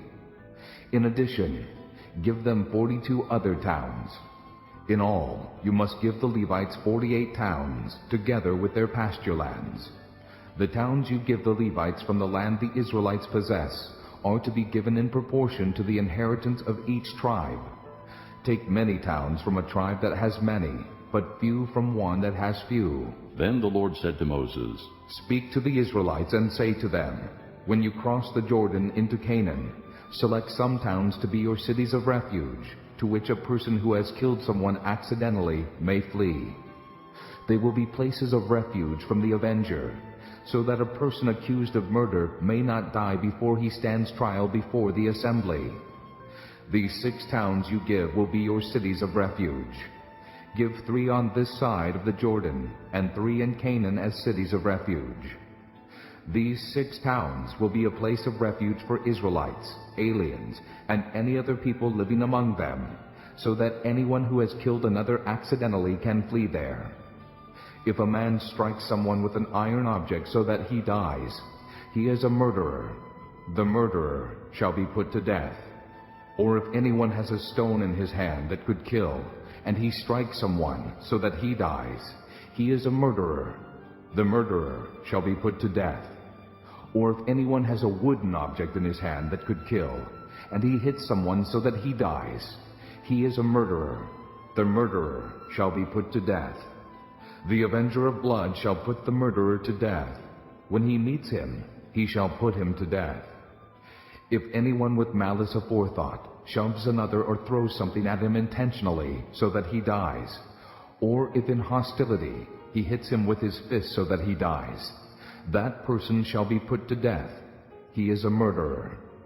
The avenger of blood shall put the murderer to death when he meets him. But if without hostility someone suddenly shoves another, or throws something at him unintentionally, or without seeing him drops a stone on him that could kill him, and he dies, then, since he was not his enemy, and he did not intend to harm him, the assembly must judge between him and the avenger of blood, according to these regulations. The assembly must protect the one accused of murder from the avenger of blood, and send him back to the city of refuge to which he fled. He must stay there until the death of the high priest, who was anointed with the holy oil. But if the accused ever goes outside the limits of the city of refuge to which he has fled, and the avenger of blood finds him outside the city, the avenger of blood may kill the accused without being guilty of murder. The accused must stay in his city of refuge until the death of the high priest. Only after the death of the high priest may he return to his own property. These are to be legal requirements for you throughout the generations to come, wherever you live. Anyone who kills a person is to be put to death as a murderer, only on the testimony of witnesses. But no one is to be put to death on the testimony of only one witness. Do not accept a ransom for the life of a murderer who deserves to die. He must surely be put to death. Do not accept a ransom for anyone who has fled to a city of refuge, and so allow him to go back and live on his own land before the death of the high priest. Do not pollute the land where you are. Bloodshed pollutes the land, and atonement cannot be made for the land on which blood has been shed, except by the blood of the one who shed it. Do not defile the land where you live, and where I dwell, for I, the Lord, dwell among the Israelites.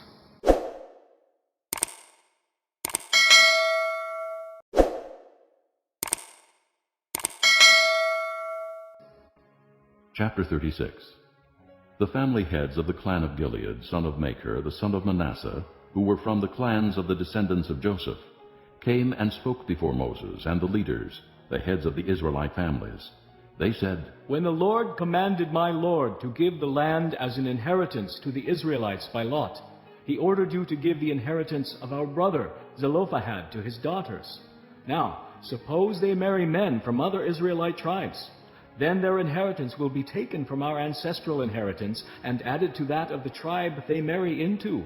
And so, part of the inheritance allotted to us will be taken away. When the year of Jubilee for the Israelites comes, their inheritance will be added to that of the tribe into which they marry, and their property will be taken from the tribal inheritance of our forefathers. Then at the Lord's command, Moses gave this order to the Israelites. What the tribe of the descendants of Joseph is saying is right. This is what the Lord commands for Zelophehad's daughters.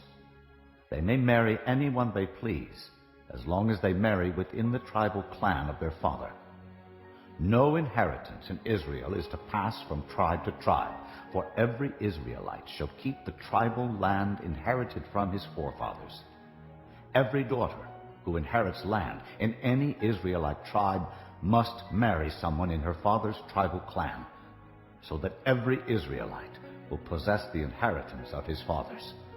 No inheritance may pass from tribe to tribe, for each Israelite tribe is to keep the land it inherits.